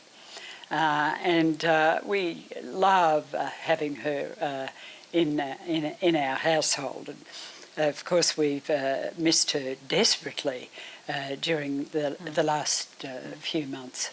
And then she was the first, and then the others. And then there were 11 more. 11. Yes, it's 11. we have 12, and they're aged from 2 to 20, and they're in and out of our house in summertime, especially to swim and splash around. What happened to you in March when the announcement came that, in terms of COVID, that we would all be going into some form of lockdown or isolation? Well, I was thinking about that this morning. When was that? About 3 months ago. And of course, I think we all had a sense of anxiety about the pandemic before the announcements were made about what its day-to-day impact was going to have on our lives. People over 60 were described as old people. The most vulnerable people would be old people. Over 60, I have to say, it's the first time I've really felt old. I'm 77 and Michael's 82. And certainly I think of myself as an elder in our society, and I love being in that role, being an elder now. Yeah. Michael and I love being Dee Dee and Pop Pop, but suddenly I felt like an old person, and one of my dear pals and I explored some of the language that's used, and we agreed on the idea that we don't like the word elderly. We don't mind old and elder, but we sort of find something rather patronising about the word elderly. Absolutely. That was a very serious thing to contemplate, that we wouldn't be able to see our grandchildren. And I know that grandparents across our country had exactly the same response, that we were thinking of ways we'd be able to help and how we could contribute to support our children and our grandchildren through what was ahead. Yeah. Not thinking for a moment that we wouldn't be able to see them. Absolutely. And particularly in our case, my husband has a very serious illness that compromises his health, so he particularly had to be protected, and our children took that on board very seriously, as all children did too. I think they felt very deeply the responsibility for not causing their parents, the grandparents, to be put at risk, yes. And for them to take the social isolation very seriously. Yeah. And the implications of that have had emotional, physical, mental, so many effects. But to suddenly have taken away the absolute joyousness of Sylvie, who's two, running into our house down the hallway shouting out, "Pop, pop, pop, pop," and throwing herself around his neck. And the physical, yes, yeah. and all that means. Yes. And, it makes you very conscious of how important touch and feel is. So many things. The depth of the anxiety, I think, for those two generations of the grandparents, their children, and the little ones, and the worry that came across us all, I think, to have this sense of responsibility of putting vulnerable people whom you dearly love at risk. My daughter-in-law Lucy, she's done our shopping every week. Buying our food, taking it home, washing it, bringing it to us, and also keeping an eye out. Making sure that we didn't do anything we shouldn't have been, and we did crack at one stage, I have to say. Yeah. We have in front of our house on the footpath a lovely green lawn, and we would put a rug out there, and the littlest ones would come and sit there, and I had a chair on the other side of the fence that luckily is iron, so you can crisscross, so you can look through it, and I'd read to the children, through the fence. So, do you think we've learnt anything through this? If you think about what has happened to you personally, to the people that you've seen around you, to the conversations that you've had, what are your hopes and your feelings coming out of this? I mean, particularly if we think about the conversation that we're having at the moment through the global WOW conversation about the impact on women and girls of this crisis. What do you think we I think the impact has been intense. Yes, I think that it's pulled us up, and particularly grandmothers, I think. As you get older, people assume that you have more time for things, but you actually have less time, and time is very important. So you want to spend it very wisely, and you think more deeply about the things that are very important to you. It's about clarifying priorities. It's been a time for reflection, I think. People being able to, go out and have a walk, listening to music, and thinking more deeply about what are the things that really matter. And of course, that's what bonds grandmothers around the world, wherever we are, whoever we are, what our differences might appear to be, what we all have in common, grandmothers around the world, is that our top priority is for the well-being of our children and our grandchildren, about their futures, the futures of the world that they're going into, its sustainability, its environment, its safety, their economic security.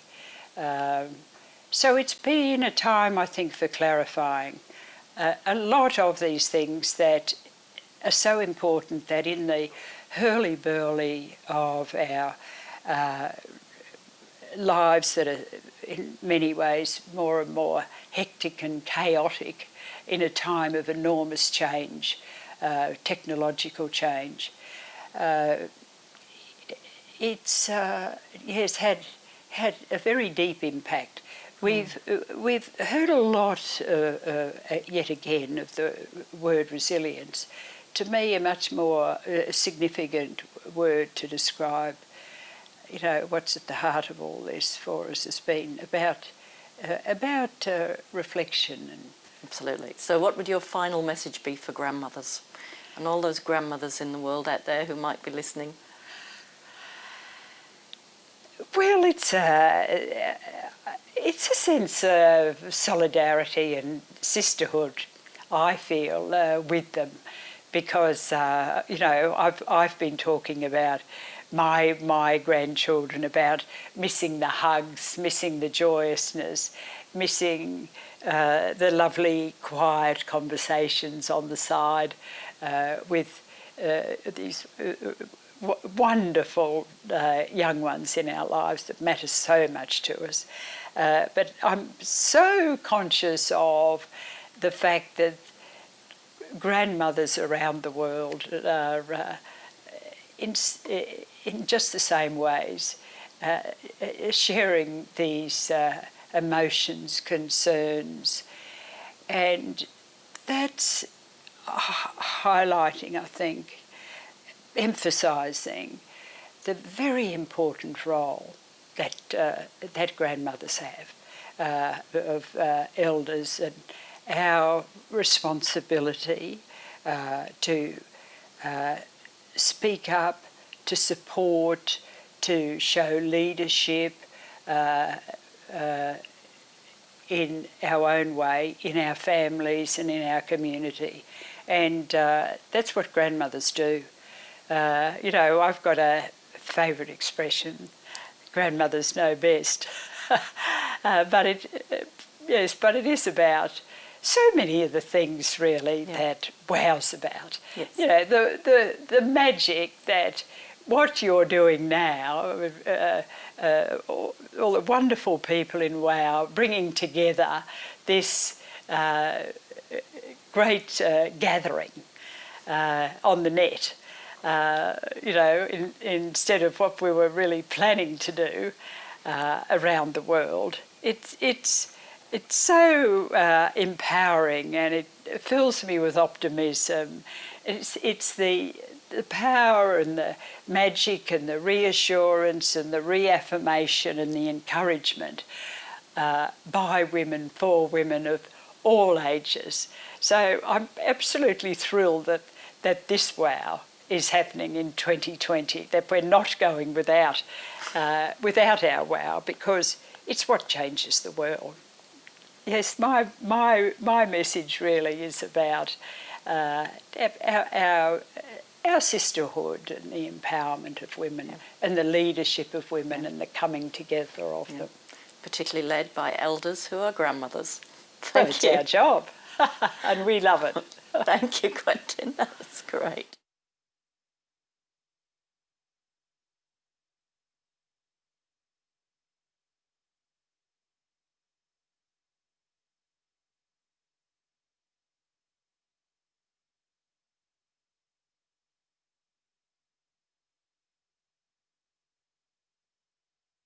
I sit here today as someone chosen to wake up the world. People were put on Mother Earth to be the caretakers. What's happening today is people have lost that and this and this, and they're not working in harmony. We need to look after what gives us life. We need the elements, we need the beings to survive.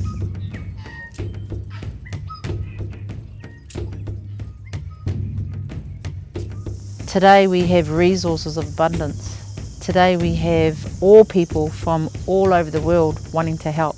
We're in a conscious movement. So people that want change, people that want to be a part of the solution for them, for their children, for their grandchildren and their future generations that aren't even here yet.